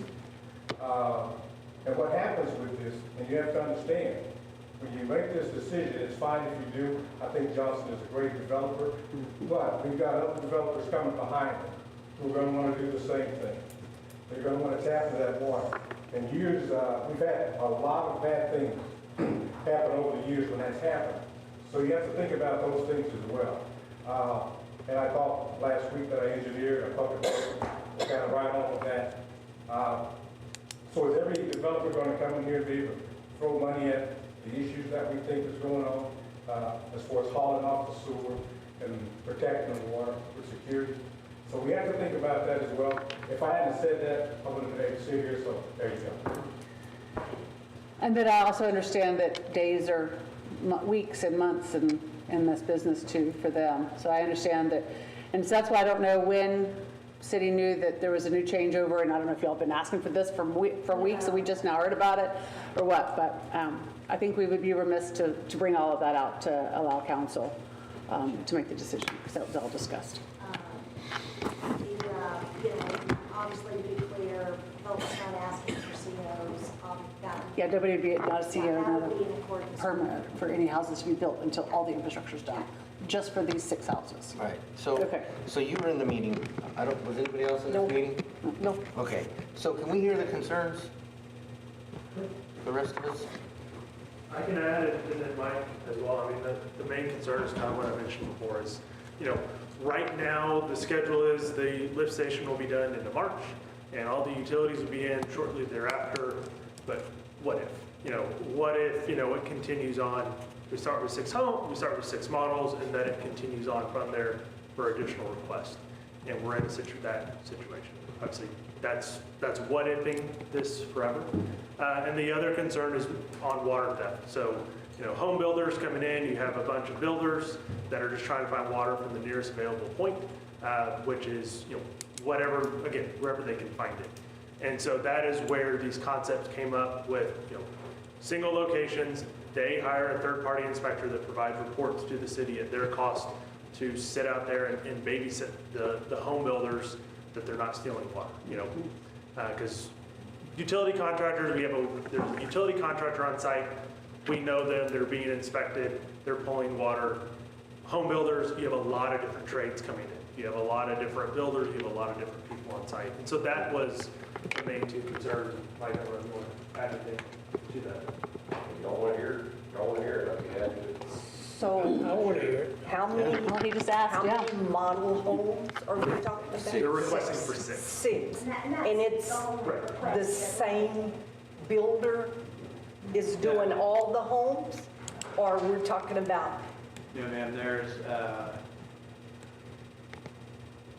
5 builders. 5 And builders? then one builder's building 2 models, so that's the 6. What are the names So of the? they're Highland gonna come, Homes, the name of the builder, Highland Homes, Berry Homes, Chesmar Homes, David Weekly Homes, and J. Patrick Homes. Building on 260s, 270s, and 380s. so all they're asking to pull a permit for is a model home. That's correct. So Just to get this started, model home that this one builder is gonna build is not gonna have water and sewer until the end of April, if, all the ifs, until the end of April. Is that what you're correct, thinking? until all the infrastructure is done and accepted by the city. Right. But the model home might not even get complete by then. Correct. So it's, and So- that's kind of where we were headed was, it's somewhere in between, depending on, the size and the scope of the project, anywhere from, some of the smaller stuff, which is this not, would be 2 months. This is probably more in the 3 to 4 month range to build even. I would be, Weekly and J. Patrick on the big lots, probably are more like 5 months to get built. So just a little bit of a head start to get, get the slab in, to get the framing up, to get started so that once So we get the only way that any other home could be built out there would be to pull a permit also. Correct. So the permit tech would know that until Chris or Mike or somebody has said, the water's not available yet, they wouldn't pull any other permits. That's correct. Okay. So finish what we have wrong. Mike, what was your? Mike? So, I don't want to be too blunt, but it is what it is. But since when? So nothing that I'm going to say is directed at Johnson. It's just directed at developers in the past in general. This has been a nightmare. Every time they come in with a request to go ahead and get started a little bit, it turns into a nightmare. So to hit on what Carol was saying about the other houses won't have a permit. What we saw with the previous development was requests coming from multiple different people with this development, from the developer to the builder to everyone, finding someone else a new person to make a request to somebody different with the city, trying to get a different answer. It was a clear gate of what was going on. Reached out multiple times. If they're going to build the house and there's going to be water and sewer hooked up to it, what was happening in the other development was The builder swore that he would make sure that the water wasn't tied into, but then the plumber would say, well, no one told me. Then the plumber would blame it on the developer. And then the developer would say, well, we're going to send somebody out there to make sure it doesn't happen again. And it just never worked. So what we were hoping for is to finally hit a point of saying, let's just stick with our rules. If we just stick with our rules, then it's so much easier for the city. We don't have the oversight of trying to catch the water theft. A lot of the water theft, they say that the last one said, we don't need water to build a house. Well, you do need water to build a house, and they know that. So then they tie into the meter spigot without a meter, and it just turned into just a constant battle. And again, not implying that that's what Johnson's going to do, just saying that's been our track record of development so far. What would their third-party inspector do? I have no idea. I mean, wouldn't that be their job? Is to make sure that they didn't have any extra water, they didn't steal any water? I would assume that would be, I mean, that would be somebody that they would hire. I might want to let them speak on exactly what they do. So in my mind, it would be their job. Yes. And the difference here is in past experiences, the city didn't enter into any kind of agreement with the developer. It was, from what I can tell, basically some handshake deals. Right. And here, we've been working with Annette's office to actually put together a contract that would have obligations, it has limitations. You're talking about 6 permits only. Right. They wouldn't be allowed to move any people into them. No. Certificate of occupancy. And they'd be responsible for, disposing of the waste and putting up a significant deposit. And that's even if the disposing of the waste comes into play, because if you hear, the timeline for construction, you might not even get there. Right. Or you might have this list date completed by that time. Water theft's the bigger issue, probably. And I'll grant that. That's a problematic thing. It's problematic in any development, any new development. But again, that's the whole point of having a third-party inspector, whether it be my staff or he or the city staff in general, don't have to be out there policing the site. And the third-party developer will be, third-party inspector will be responsible for reporting directly to the city. So that's the idea. Okay. Would there be multiple builders on site? Or would you have one builder complete a house, then turn it over to the following builder? Or would they all start at one time? It's selling season, they're gonna all be Generally, there. probably all start within 2 or 3 weeks of each other. And they'll be, and the good part about the policing is, they're all side by side in one cul-de-sac. There's no other activity anywhere else in the development, so I can park somebody at the end, and he's gonna be the bad guy for, as long as he's out there, and just watching everybody that comes in and out of that single cul-de-sac of like, you're only building on these 6, you're only pulling, we're not going outside anywhere else, and this is your world, and this is where you stay. We can certainly do that. And I will say that the agreement calls for a significant deposit. In the event there was some inadvertent damage, I don't know how the water theft would occur, but that deposit would certainly be there. And we need to. What is substantial? 50,000. But I think in the other developments where this was all taking place, it was more than just model homes being built, it was actual homes. So I think that's the difference here. There's a lot of guardrails, if you will, and agreements in place, and the time frame we're looking at is not 6 months or 8 months, it's about 6 weeks between getting them done and the infrastructure and all of that. And I think there's an automatic termination provision as soon as all of the infrastructure is complete. As long as there's a tight understanding and should rules not be followed according to the agreement, then consequences ensue, right? Right. Understood.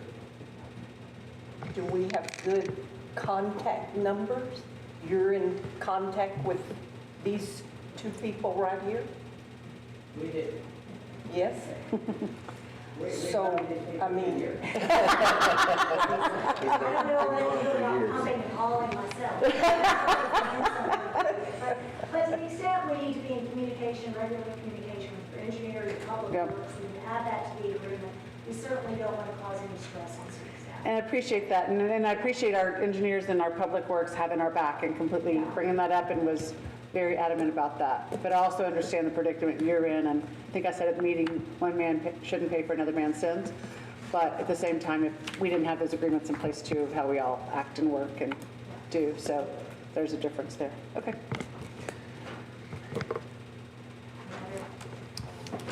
All right. Thank you. So I think what we're really looking for would be a motion from council to authorize us to prepare the contract for the mayor's execution to allow the model homes to go forward. I'll make a motion to approve the request for construction of the model homes and to enter into the contract, is that correct? Yeah. The contract for the model homes with Johnson Development. second. Motion by Casey and seconded by Carol that we approve the construction of the model homes by Johnson Development and enter into a contract. This motion is debatable, amendable, and requires majority vote. It is open for discussion. And what was your name, sir? Matt Banks. Matt Banks. Thank you. All those in favor of approving the construction of model homes by Johnson Development, entering into a contract for the model homes, say aye. Aye. Those opposed say nay. The ayes have it, the motion carries, and we will approve the construction of the model homes by Johnson Development and enter into a contract for those homes. And don't change your number tonight.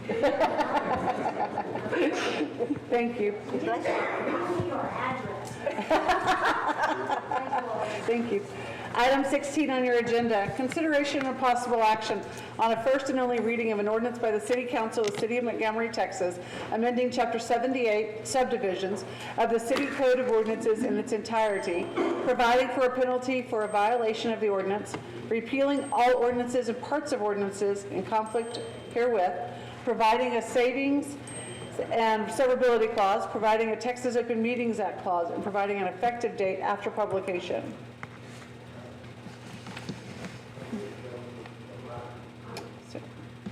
Now, is this the temp one? This is the KKC. Has been. Is this the temp one, or is this the actual?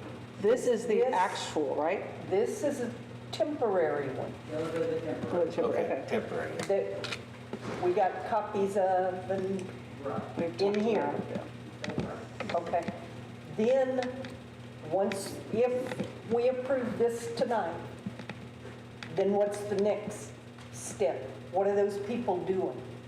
They are continuing to work on the subdivision regs and working with the engineers to refine this. And also, there's a whole nother zoning piece. Right. And we have to take that zoning piece forward as well. So,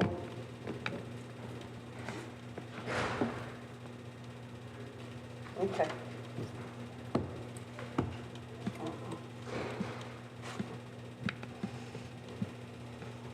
Did this go through zoning at all, planning and zoning? Did they see any of this? Bill Simpson said it did. Yes, there was an agenda item at the last meeting when they reviewed what was presented. They reviewed it? Correct. What was their findings on it? What did they say? Yeah, there's a specifically for the lighting. There's a lighting addition that was submitted by the council or the commission to be incorporated into. Okay. Lighting addition? Modification to the, so you have an existing lighting ordinance. Correct. And some clarifications, modifications that were proposed to be included. And I don't, is that in this? But is that in this section? This is not, no. I don't think the lighting's It in still needs to probably go to the KK people. It has been sent to KKC. So kind of, as Alan was mentioning, there's the different pieces of it. So there's the Chapter 78, which is what's in front of you today. There's the zoning code, which has the development district and zoning related items. And then there'll be additional things down the line. So development handbook, design manual, changes and updates around kind of wrapping all of it up to the Unified Development Code, which is the long-term goal of the project. And so, when would this go into effect? It says an effective date, so I Today? did not. Today is the temporary, we approve it this evening, it goes into effect this evening as the temporary until we get the final nailed down. Oh, you don't have to publish it? It will have to be, the notice will have to be published, yes. Yep. So it doesn't go So it into effect wouldn't today. go into That's what we're effect. asking. So Tomorrow. our law is, what, 2 weeks after you publish, so depending on when the caption gets published. And Alan, you've looked over all of these? These Changes. are pretty straightforward, for the subdivision parts, yes. So Alan, did you ever get a chance to look at that email I sent to everyone about private subdivisions? I have, and those are not incorporated into this, but we're taking a look at adding that in as an addition. Okay. This is strictly what Kentucky's provided, with some comments from our office and from WGA. Okay. Well, it has a lot of changes. So are we sure that we're ready to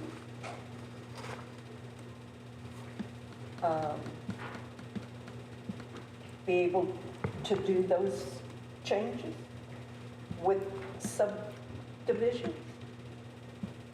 Developers?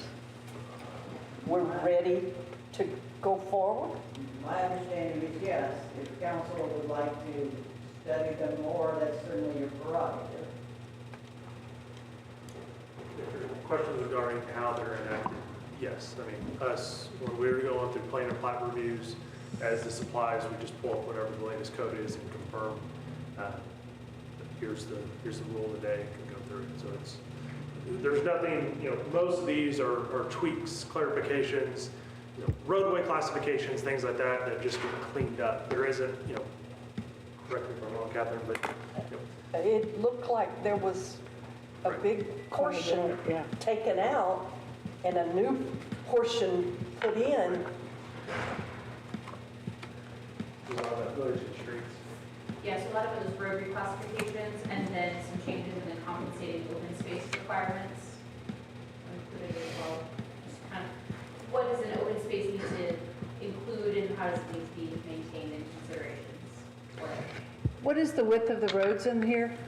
Couldn't find it. Do we have that stated? pavement width is still 28 foot. 28, So that hasn't changed, and you Right. still have a minimum right away of 50 foot. Right, so are we looking at maybe when we get our big kid ordinances together to go bigger? I know the county's changing their ordinances. Yeah, the county's going to 28. 28, right. Right, So, matching what you have currently.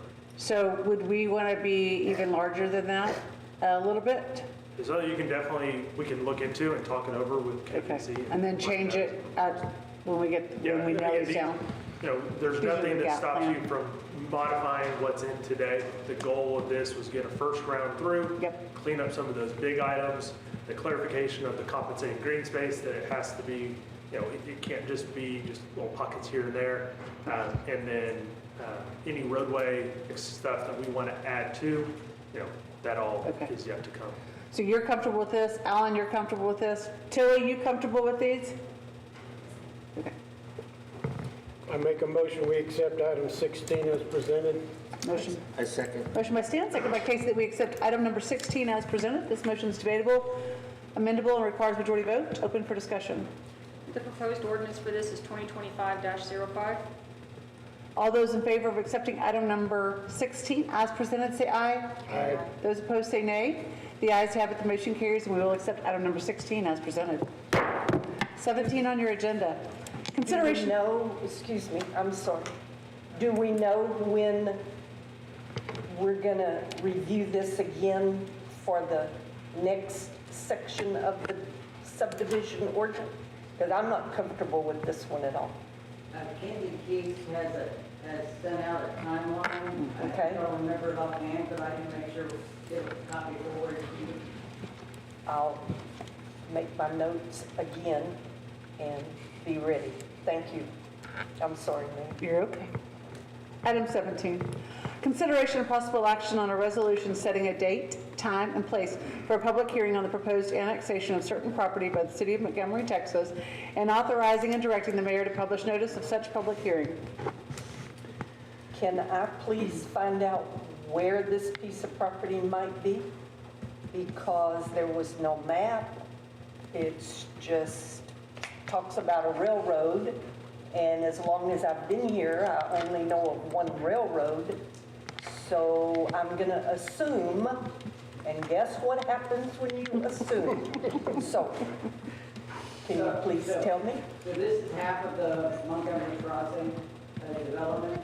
And Marjorie, maybe you can orient people, but approximately, is it basically about half? 45 acres out of the 86. So about half of the proposed development is in the city limits now, and about half is not in city limits. And again, as part of the development agreement, they're required to annex that portion into the city. It's not so that the city can bring it into the city's tax base. So this would be the first step of that process, to call a public hearing for the annexation. Thank you. Got a diagram of it? Like we can show you that? From our earlier presentation. This would be this portion of the property here. Is currently in the ETJ, and then this is in the city limits. Thank you. The backside. Okay. Over by the house. I make a motion to approve the resolution calling for a public hearing for the proposed annexation of the referenced property and set the public hearing for the March 11th, 2025 at 6 p.m., excuse me, in the City Council chambers of City Hall in the city of Montgomery. Second. Approved by Casey. Motion by Casey, second by Stan, that we approve the resolution calling a public hearing on proposed annexation to set the public hearing for the March 11th, 2025 date at 6 p.m. at the City Council chambers of the City Hall of the City of Montgomery, Texas. This motion is debatable, amendable, requires majority vote. It's open for discussion. Proposed resolution is 2025-07. All those in favor of approving the resolution by calling a public hearing on proposed annexation to set the public hearing for March 11th, 2025 at 6 p.m. In City Council chambers of City Hall, say aye. Aye. Those opposed say nay. The ayes have it and the motion carries. We'll have the public hearing on March 11th. Item number 18, consideration of possible action on the possible award of a contract for a request for qualifications, RFQ, for professional engineering services for Water Plant 4 project and authorizing WGA to negotiate professional services for the same. Right. Good afternoon, everyone. As we've been talking about this project for a while, so a couple meetings ago, you authorized the engineering contract for the wastewater treatment plant project. This is for the water plant project. So we've talked about the budgeting of this item within the CO. Remember, this is not authorizing the contract. This is just authorizing the negotiating. So what you'll find in your packets is a scoring based on the criteria that was sent out. Also find a copy of the actual submittal that was received back in October. Based on our review and reviewing with staff, our recommendation is to proceed with Baxter and Woodman Consulting Engineers to proceed with the design of the project. That was based on local experience, projects that they done in the area, the same scope and size that stood out amongst other things in their approach in their project team that they had proposed for this project. So what is in front of you is to authorize, it says WJ, but really it's staff with the assistance of WJ and the city attorney to negotiate a contract. And at that time, it'll come back in front of you to actually see the proposed fee. As professional service, you bid it out or based on qualifications. negotiate the contract. If you cannot come to terms, you can then go to the next qualified applicant. Chris, didn't we award half associates? I thought we awarded them. Half for the wastewater treatment plant. Okay. So the same, I believe Baxter and Woodman and half both also submitted on the wastewater plant with the third engineer. And that project, half presented, they had better qualifications for the type of work and the need that we were going for. In our review of this one, Baxter and Woodman had more local experience with the exact type of project. So half has one side of it and Baxter Woman has the other? Two different projects. So Okay. half is the wastewater treatment plant. Gotcha, and okay. Baxter Woodman is the water plant. And just for some reason. as a reminder, this is water plant number 4, which is located on the Redbird site. Yeah. It includes the elevated storage tank, which is required once you get above 2,500 connections. So action item tonight, if you don't have any questions for me, is authorizing city staff as well as the engineer and attorney to negotiate a professional contract with Baxter Woodman for the water plant number 4 design. I have questions. I feel generous, though. I'm going to let it pass with just one RFQ. You know, I don't like that. I don't like not having a comparable competitive bid to see, but I'm going to trust your judgment on this and let it ride. So Stan, just to clear this up, we can't do an RFQ. We have to go by qualifications and then negotiate the price after. I understand that, but That's there's other the people rules. involved. No, you pick one, you negotiate your contract. If you can't come up with the price that you want, then you move to another one. You don't get the price shop. Oh, you don't get 3 submitted. So 3 engineers submitted on this, which on page 151 of your packets, you'll see those 3 engineers and the scoring based on the So there was criteria. competition. Because the type of project, the state forces us to go strictly off qualifications and then negotiate price. Okay, I see it now. I'm sorry, I missed that. I still have questions about it because, you know, I'm just trying to figure out who's responsible for what. Because in the section 4 of the, I'm on page 173, of the different phases of the project approach, they call it. It says construction, administration, and inspection services will be performed by the city engineer. Well, you know, okay, that's great. You're doing that. But how does that relate to what they're responsible for in the course of the $4.6 million cost? Are we going to pay you up over and above that cost to go out there and check the job site? Or how does all that work? So that will be laid out in their contract, the exact scope. So what was done with the wastewater treatment plant contract is the half is still on contract for construction services related to RFI review, customer information submittal review, and then doing initial and final inspections of the project to make sure what they design matches.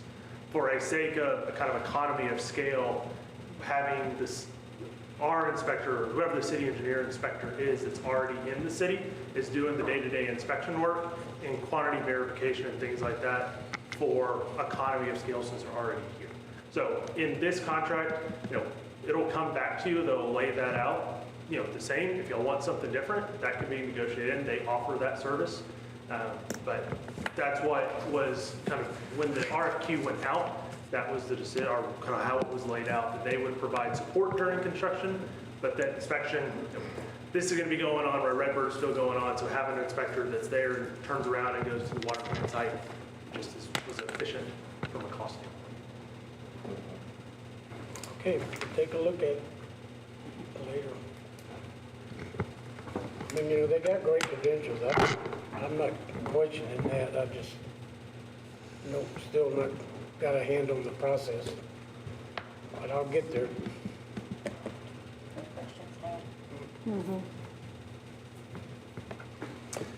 Anybody have anything else? I make a motion to approve or authorize WGA to negotiate a professional service contract with Baxter and Woodman for this project. Motion by Casey. Second. Second by Stan to authorize WGA to negotiate a contract for this Water Plant 4, number 4 project. This motion is debatable, amendable, requires majority vote. It's open for discussion. All those in favor of awarding WGA, allowing WGA to negotiate a contract for Water Plant 4 project, say aye.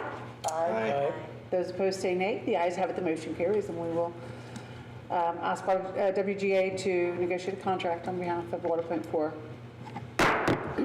Number 19, consideration of possible action to authorize WGA, city attorney, and city staff to prepare and negotiate an interconnect with Stanley Lake Mud at a cost-sharing agreement with the developer.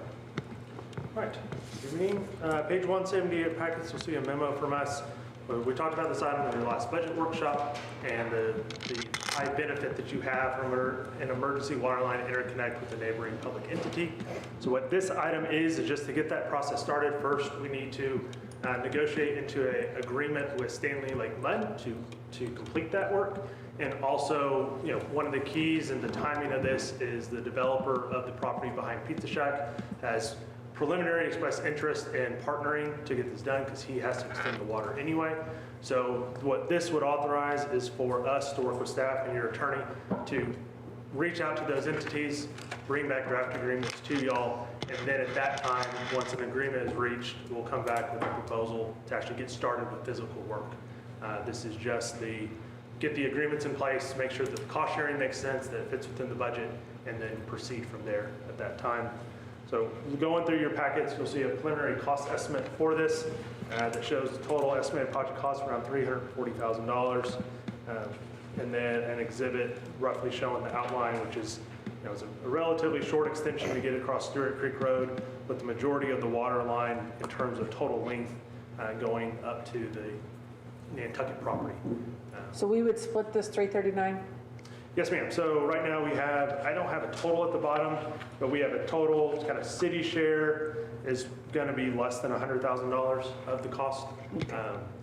I left off kind of my total of all the pieces, but it would be majority by the developer because he carries the majority of the actual pipe that's in part of the project. is what's proposed. We do have to negotiate the agreement, but that is what's proposed.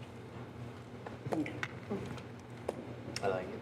I got another question. Sure. I know it's going to sound strange, but I'm wondering, do we really need to do this now? Because we've got well number 2 going to be back online within probably 4 or 5 months.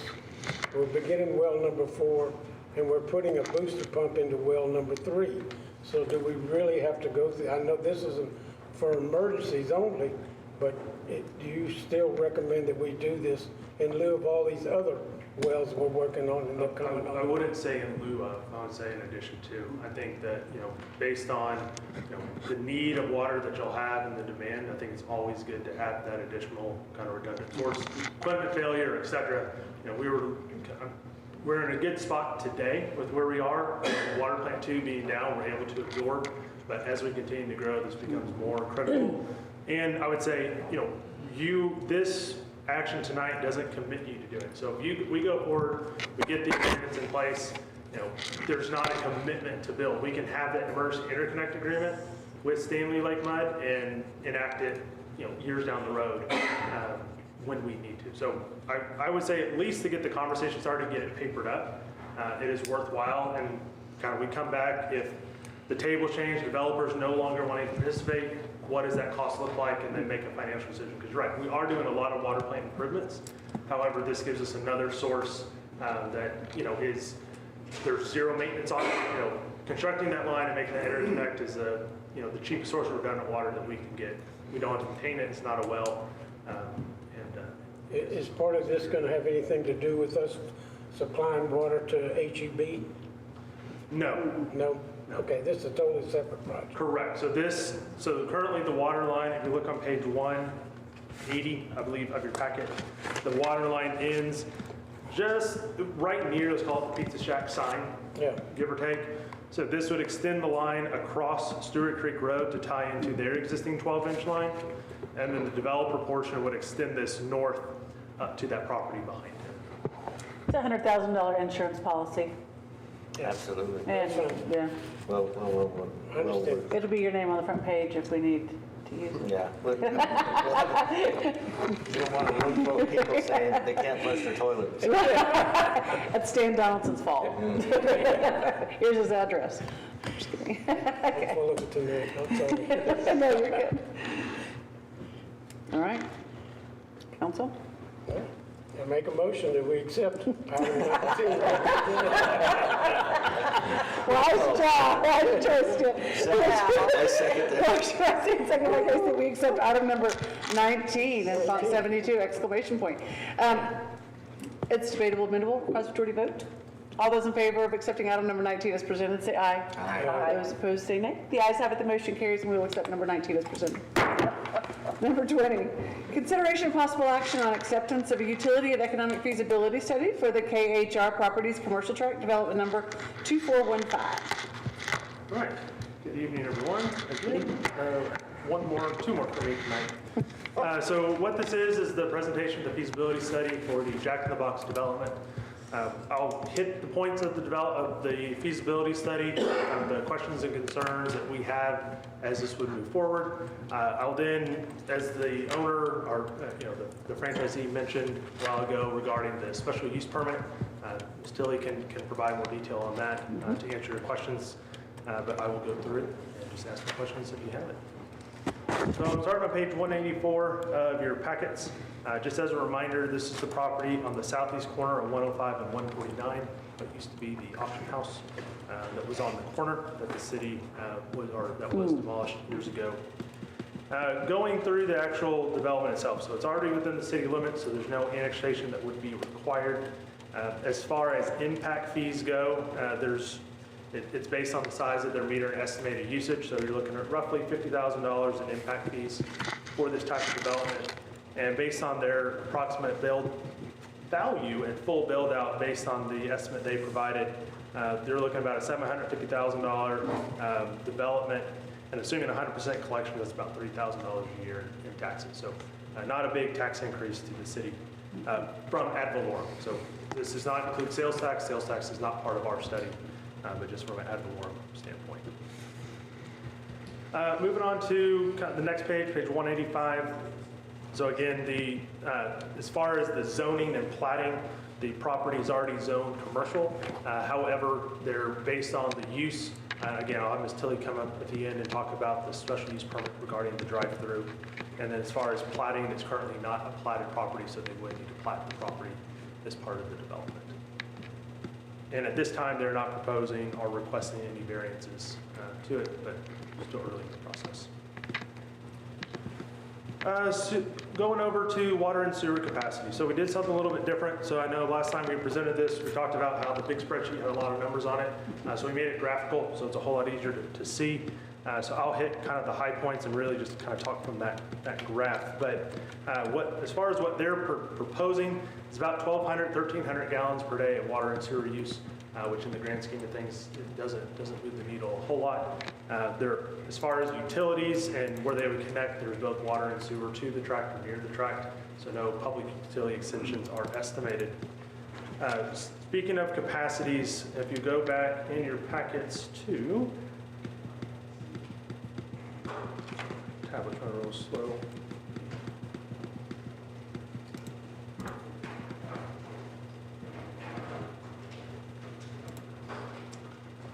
Page 196 with the booster pumps and... Page 196, so you'll see on there both the historical trend of water use as well as your capacities and your projected, oops.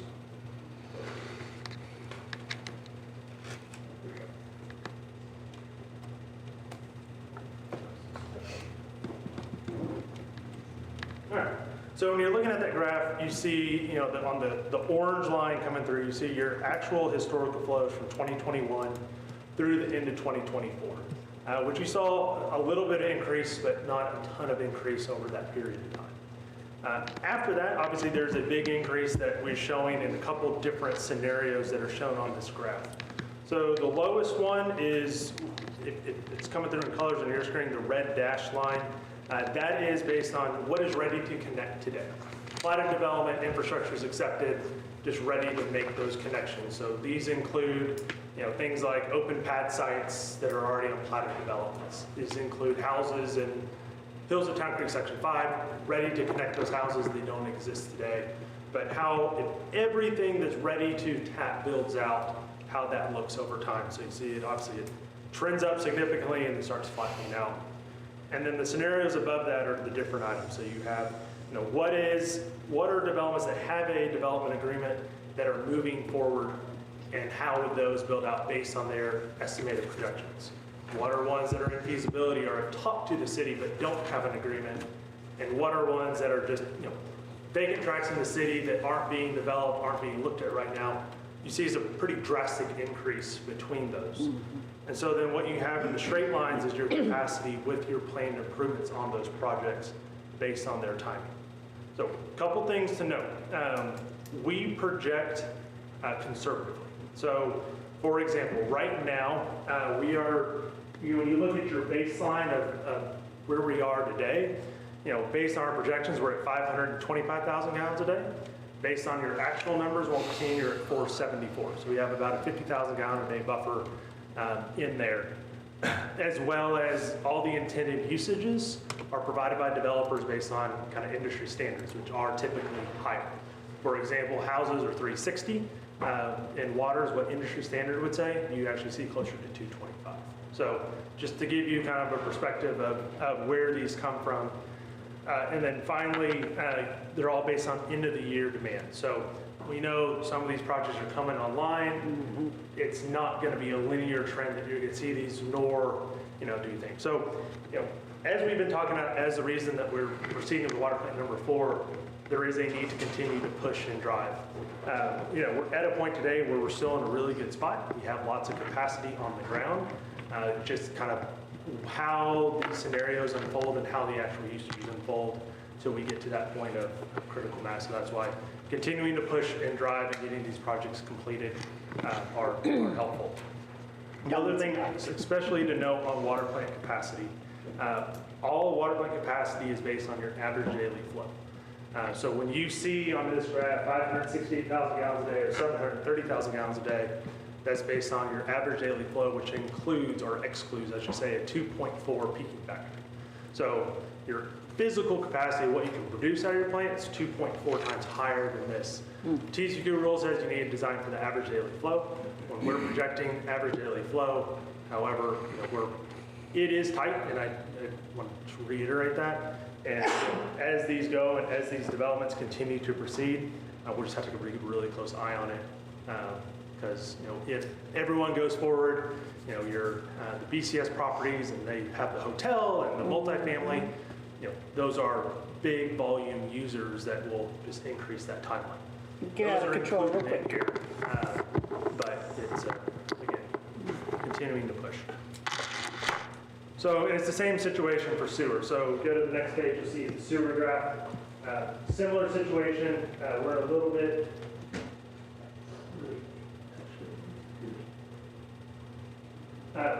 Where again, based on where we are today in the build out, we're in a good spot, but as these plants, as these developments continue to proceed, it gets really tight. And again, in this scenario, we have about a 70,000 gallon a day buffer from what we're actually seeing today and what our projections are showing that we would expect to be at. So we're still in that spot. Again, today we're flowing at, a little bit over 50%, 55, 60%.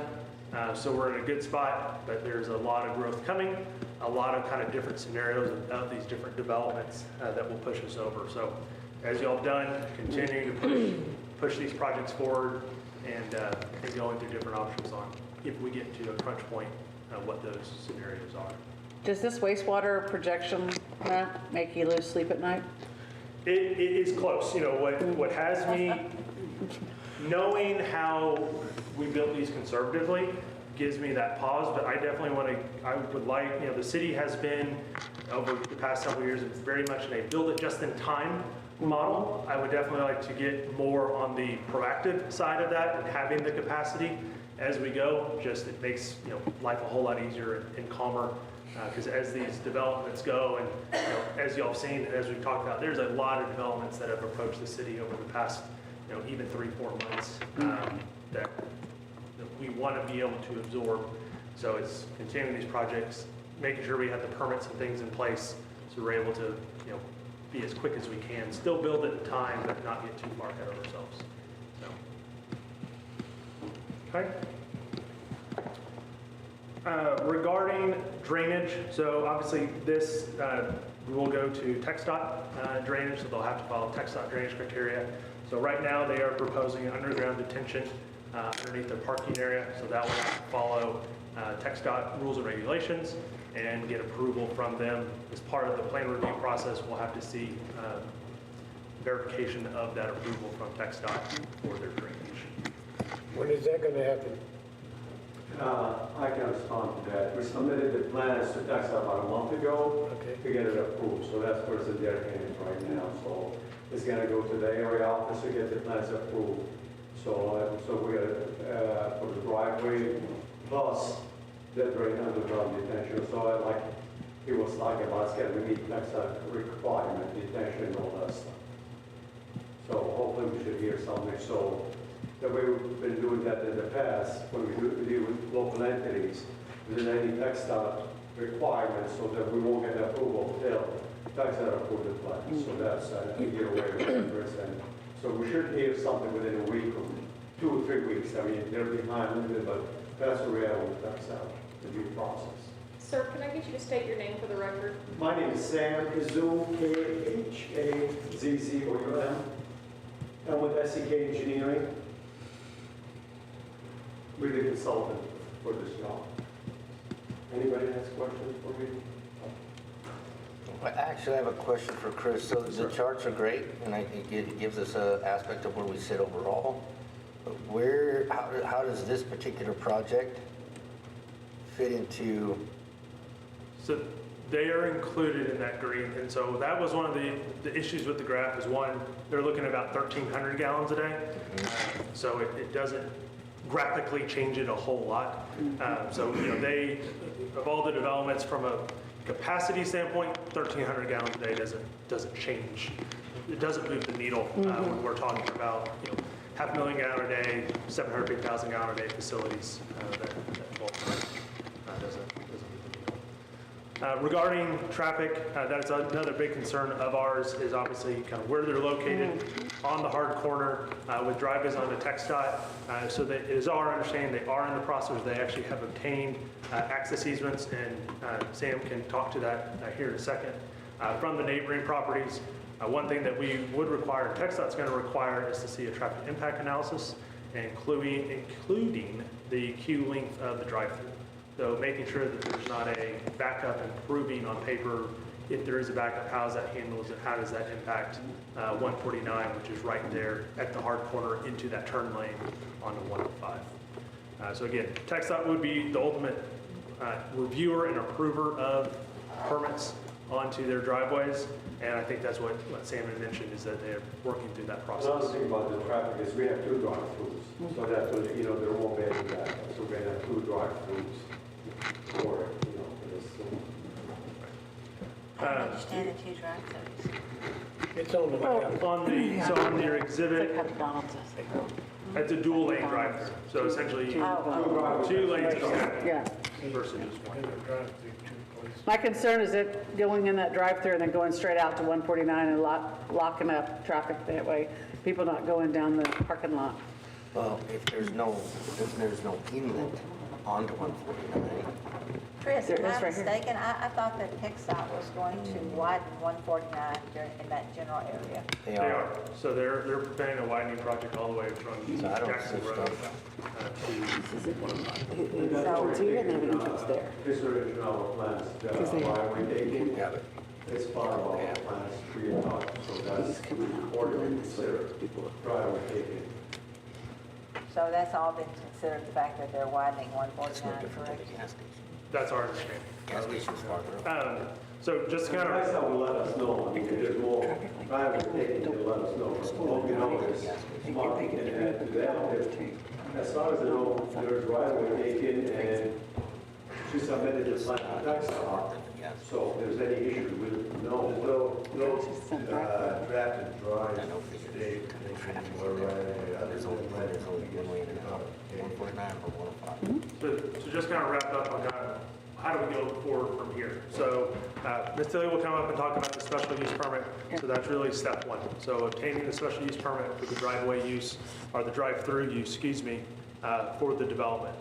After that, returning to the city, getting a development agreement with the city, and then finally going through plan and plat review and approval before proceeding forward. That includes all the items we talked about before regarding text dot. So unless you have any other questions for me, I'll have Ms. Tilly come talk about the special use permit. And then the developer is here, both the owner and his engineer, that can gladly answer questions. Thank for you. as well.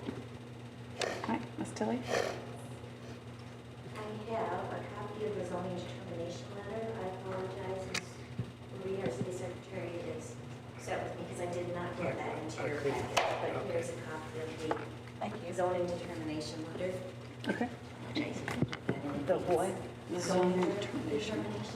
About the drive. Zoning determination. Yes, ma'am. Never heard of it.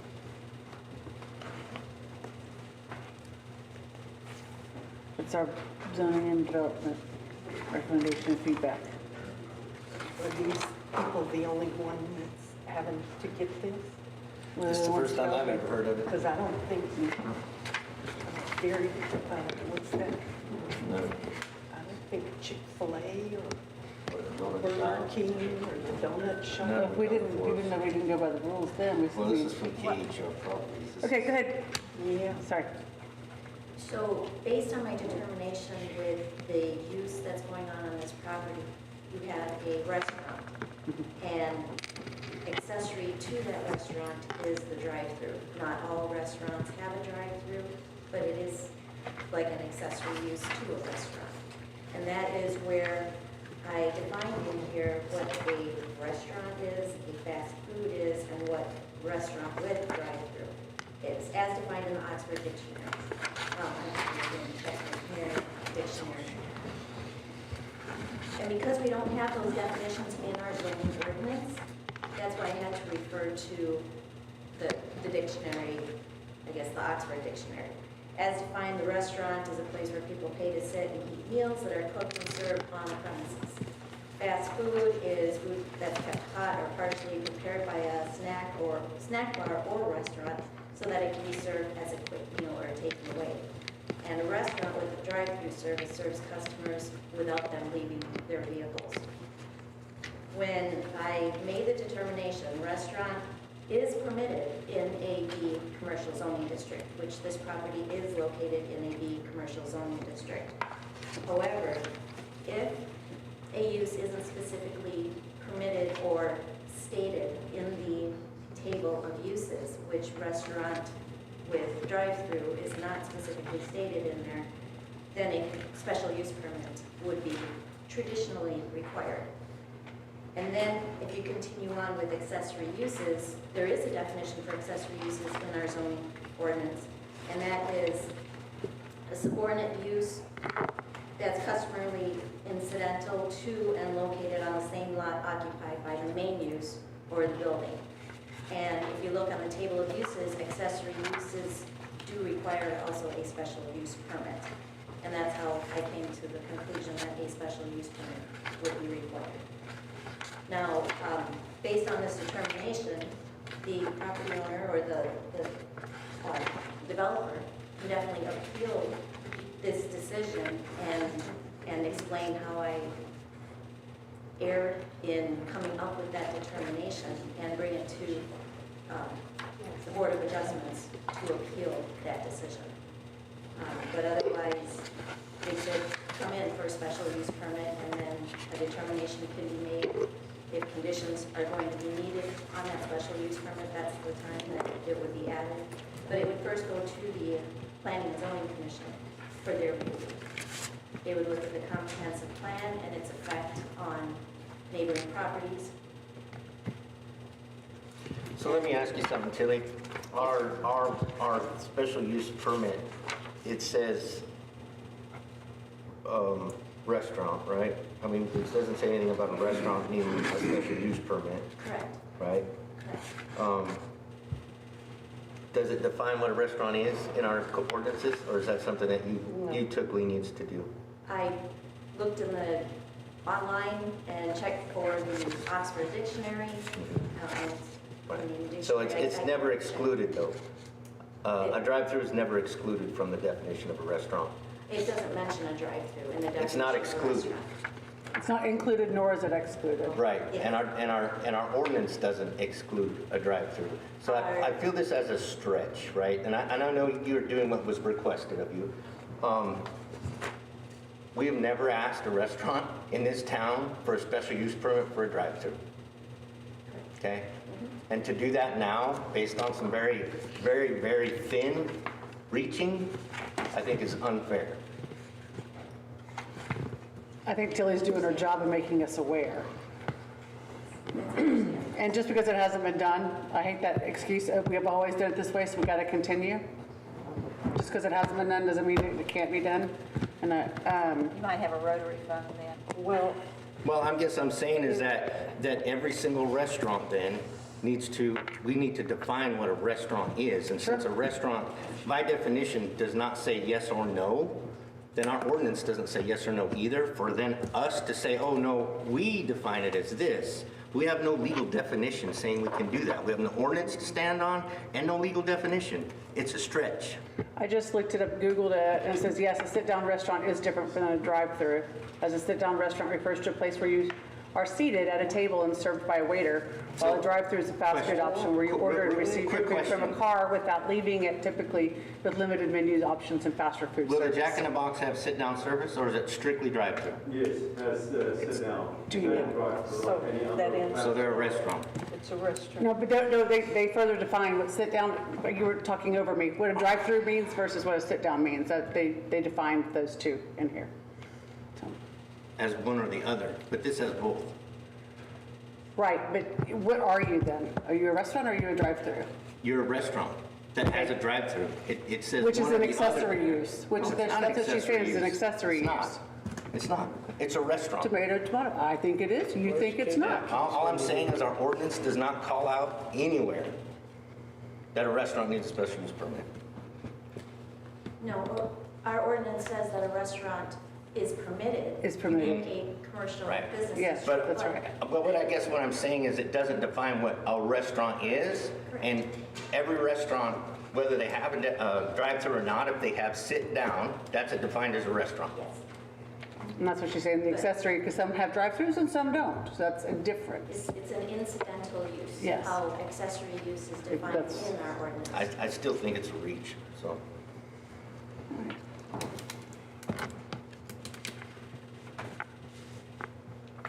Thank you, Kelly, for doing such good Yep, research. thank you. Thank you.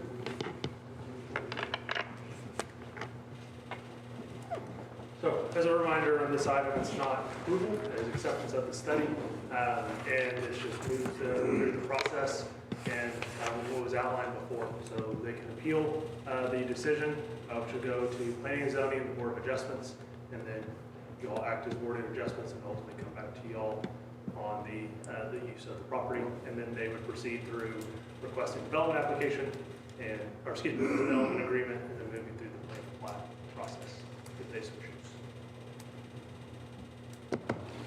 I make a motion to accept the feasibility study as presented. Motion by Casey, I'll second. second by Carol, to accept the feasibility study as presented. This motion is debatable, amendable, and requires majority vote. It's open for discussion. All those in favor of accepting the feasibility study as presented, say aye. Aye. Those opposed, say nay. Aye. The ayes have it, the motion carries, and we will accept the feasibility study as presented. Item 21, discussion and possible action to waive hotel occupancy tax penalty for Q4 2024 for the Caroline House. Good evening. I'm bringing this forward to you this evening. Our hotel occupancy tax, if it is not paid timely, the report is not filed and paid timely, there is a penalty that is assessed. You may or may not be aware that the Caroline House is in the process of being sold. When we started pulling the reports to make the entries for January receipts for the quarterly payment, I discovered that the Caroline House had not filed their report and paid their occupancy tax. So I reached out, sent an email and said, hey, not sure if this was an oversight, and she contacted me and says, oh my gosh, I have been beyond overwhelmed with everything. She's moving to Austin, so she's relocating, and she said that she had actually prepared the information and had given it to her prospective buyers early in January, and she said, I completely slipped my mind in paying the city or the state. So when she went online to pay it, she said, they're charging me a penalty. And I said, yes, and you have to pay that penalty, but if you would like to ask for consideration to have that waived, council is the one that has the ability to waive that penalty.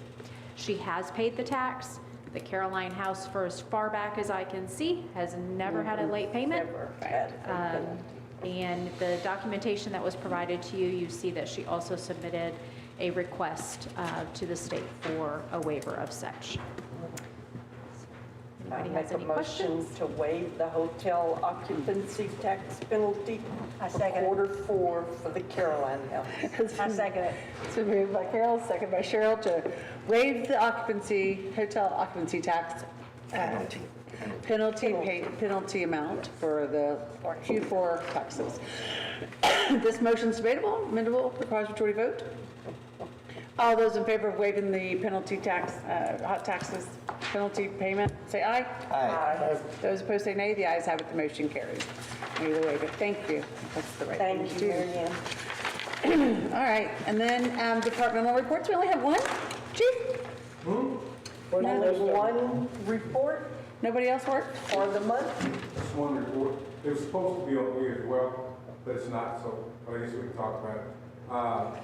We were looking at reports and long agendas, and so we thought we would start doing reports quarterly, asking council to do reports quarterly, with the exception of engineers and outside contractors. We'll continue to do theirs monthly. No, I don't. Especially with, not right now while this transition period. Monthly is better. Here I go, I must say, Sarah's not wanting to say, but we've always done it monthly. I'm sorry. You can say that on this. I don't want to catch I guess it's okay when it's okay. Yeah, right, when I choose a certificate. it. I want to catch it. Huh? I did too. I want the reports that were supposed to be tonight, I want them next council meeting. And then we'll have another. Because we typically do have a tax question or tax reporting question. And, I mean, I don't know. I mean, I just want to see them. So. Yeah. I like looking at them. And I've gotten real good at not giving a big dissertation, but we at least get our eyes on them. And we don't really keep you up there for 30 minutes apiece. It's true, some of them are kind of redundant, but we can't just take the ones that are with the outside contractors and forget Mary Ann, because we definitely want to see what the financial department's up to. It was I'm not gonna, it was a thought. You guys will get your reports. Okay, thank you. take that thought back in that room back there. Thank you. All right, Chris. Nope. We have our report. Chris, would you like to go forward? I will. I'm done for this. I'm so proud of you, Chris. Yeah. Still think they're really Catherine and Zach are Good job, Catherine. all right. Water plant number 2 in progress.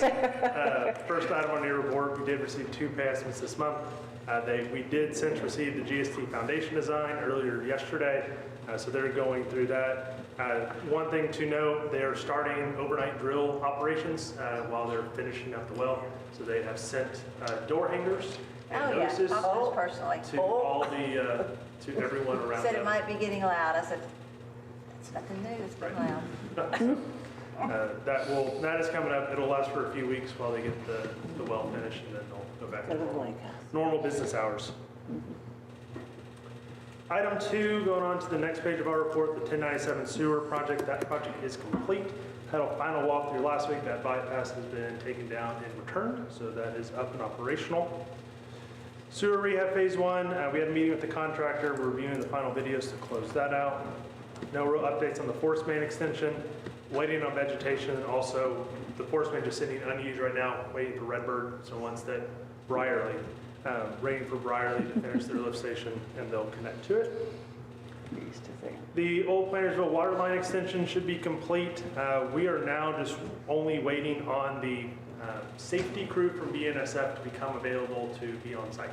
So the rest of the work is complete. Once they're there, we'll complete the bore, and that work will be completed. Our TBDS permit amendment is still going on. We did receive the draft permit. It's in a comment period, and we should have the final permit by May. One thing that I do want to note that was a new limit to the draft permit we received was a phosphorus limit. So typically wastewater plants do not limit phosphorus, but based on the stream that it goes into in Lake Conroe, a lot of the wastewater treatment plants surrounding the lake have a phosphorus limit in it. And so that's being included in the design, which is why we were waiting for the design to make sure we had these limits in place. So the plant is designed correct around phosphorus. Was there a phosphorus meter on this that goes off if you have too much? It is done by grab sample. I don't know if you have a composite sample or a grab sample on this one. It'll be a grab sample, and they'll test for phosphorus. Like their normal reporting, when they do everything else, will be one of the constituents. And so likely what they'll do is we're looking at, HAF is looking at 2 different options.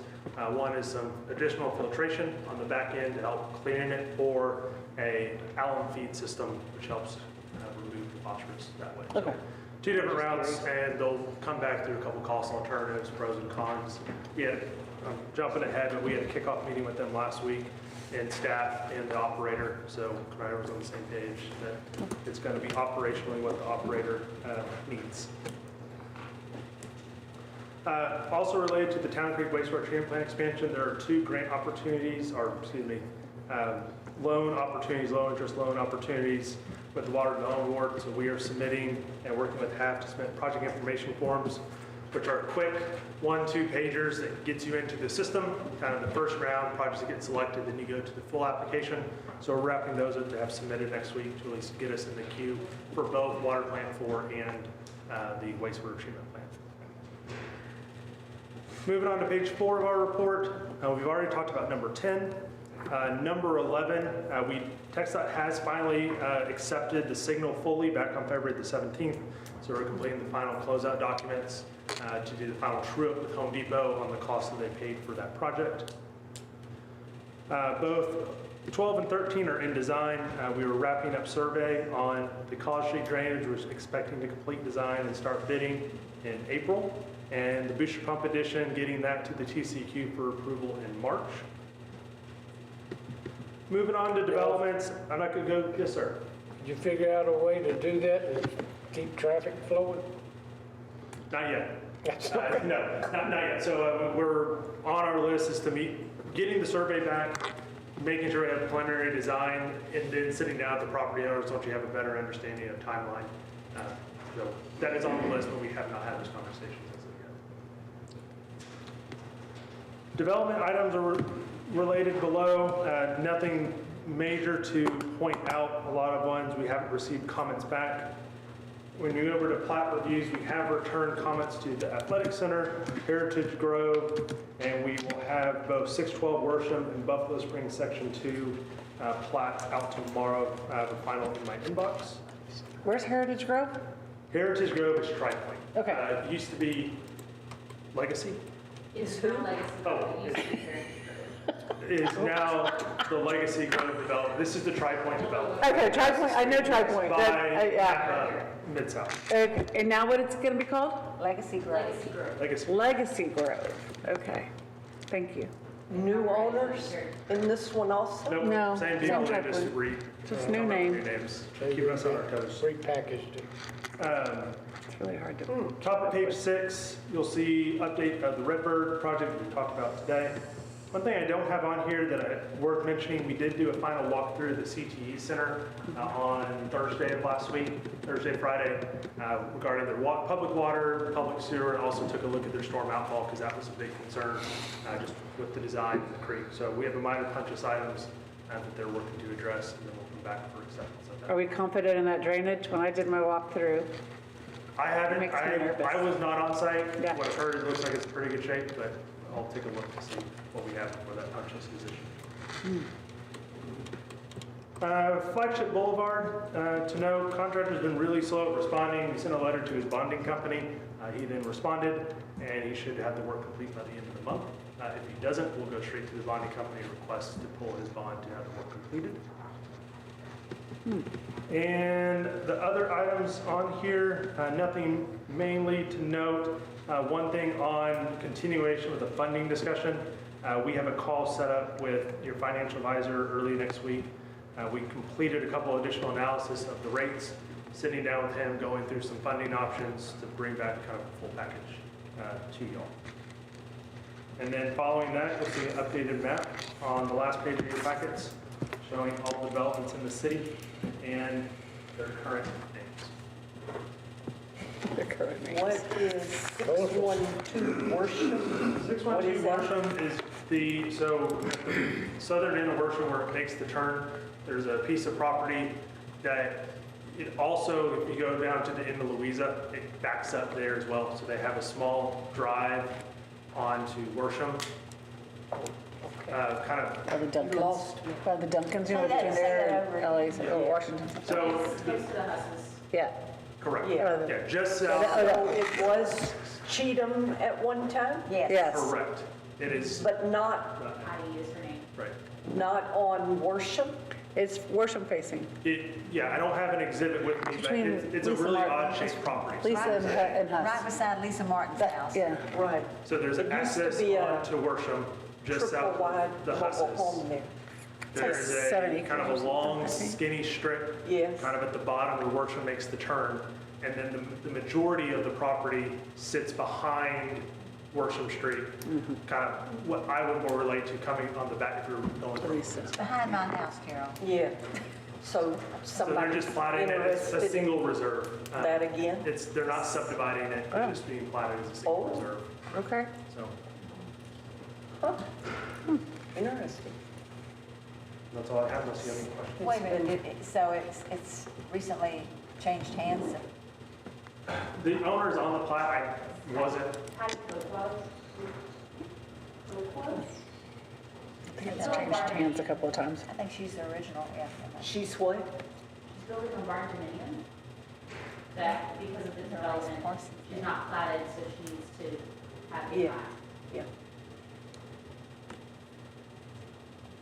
Okay. That's all I have. Let Thank you me very much. see here. Since you're our only reporter. Get all the questions. Surely another.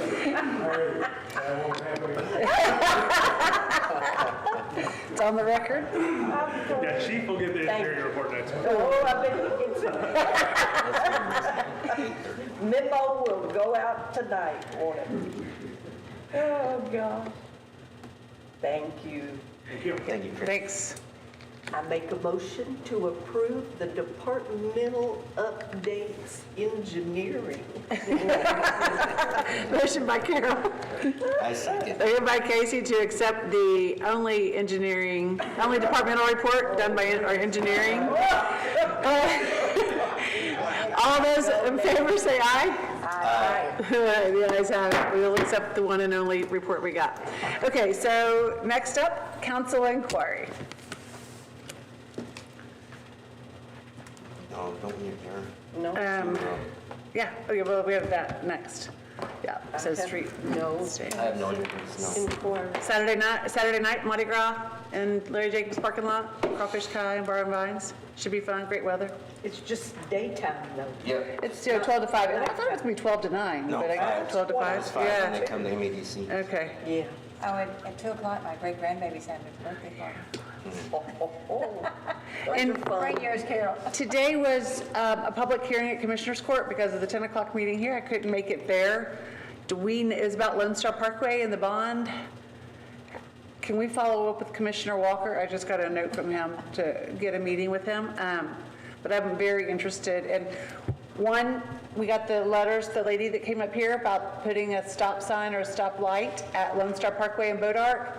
And then also at Boat Arc and Lone Star Bend, or I'm sorry, Lone Star Bend and Lone Star Parkway, and then Boat Arc and Lone Star Bend. Where are we on that? I know that where are we on that? I will send that out tomorrow morning. So Okay. I have 2 different schematics showing improvements, being signal improvements Yeah. and a roundabout improvement with cost estimates for each. Cool. Roundabout. Please do a Ain't roundabout. no- Please, Yes. please put it around. Yes. Send it over to you. Yes, I love it. Well, traffic would not be where's the backed up to the roundabout? friggin' high Well, school yeah, here. no, it's over there at Lone Star, so it won't be packed up to Kroger, because it gets packed up. And then Lone Star Bend is because it's cut through to Walden. It's insane. Yeah, So, I'll send yeah. that out. Thank you for the roundabout, I appreciate that. Where's this one? Lone Star Bend and Lone Star Parkway. And then potential stop signs at Boat Arc and Lone Star Bend. Okay, thank you for that. All right, anything else? All right, with that, we'll go into executive session. Item 23, closed session. City Council will meet in closed session pursuant to the provisions of Chapter 551 of the Texas Government Code in accordance with the authority contained in A, Section 551.074, consultations with attorney, Town Creek Hydrology, and B, Sections 551.074, consultations with attorney, pending or contemplated litigation. It is 8:28, and we will head into closed session.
or consultation with attorney pending or contemplated litigation.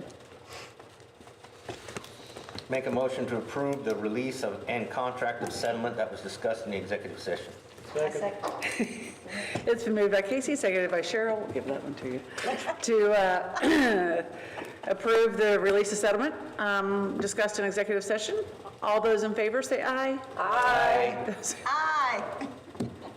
Those opposed say nay. The ayes have it. The motion carries. All right, 25, items to consider for placement on future agenda. Sorry. Nothing? Okay, item number 26, I will entertain a motion to adjourn. Or did you have something for a future agenda? Well, yeah, I want to, Beat it to death, come on. I want the department reports. Beat it to death. All right, anybody want to adjourn? I make a motion to adjourn. All right, all those in favor of adjourning, say aye. Aye. Those opposed say nay. The ayes have the motion carries. 9:12, we will adjourn. Who made the motion and second? Everyone. I second. All I heard was, aye, on the one before. I can't remember. Girl, I wanted to get You my promised you eye were on going there. to. Man, they didn't even wait for me. So sorry, I wasn't even looking. I apologize. That was not meant. Hamburger patties done. Hit the dust.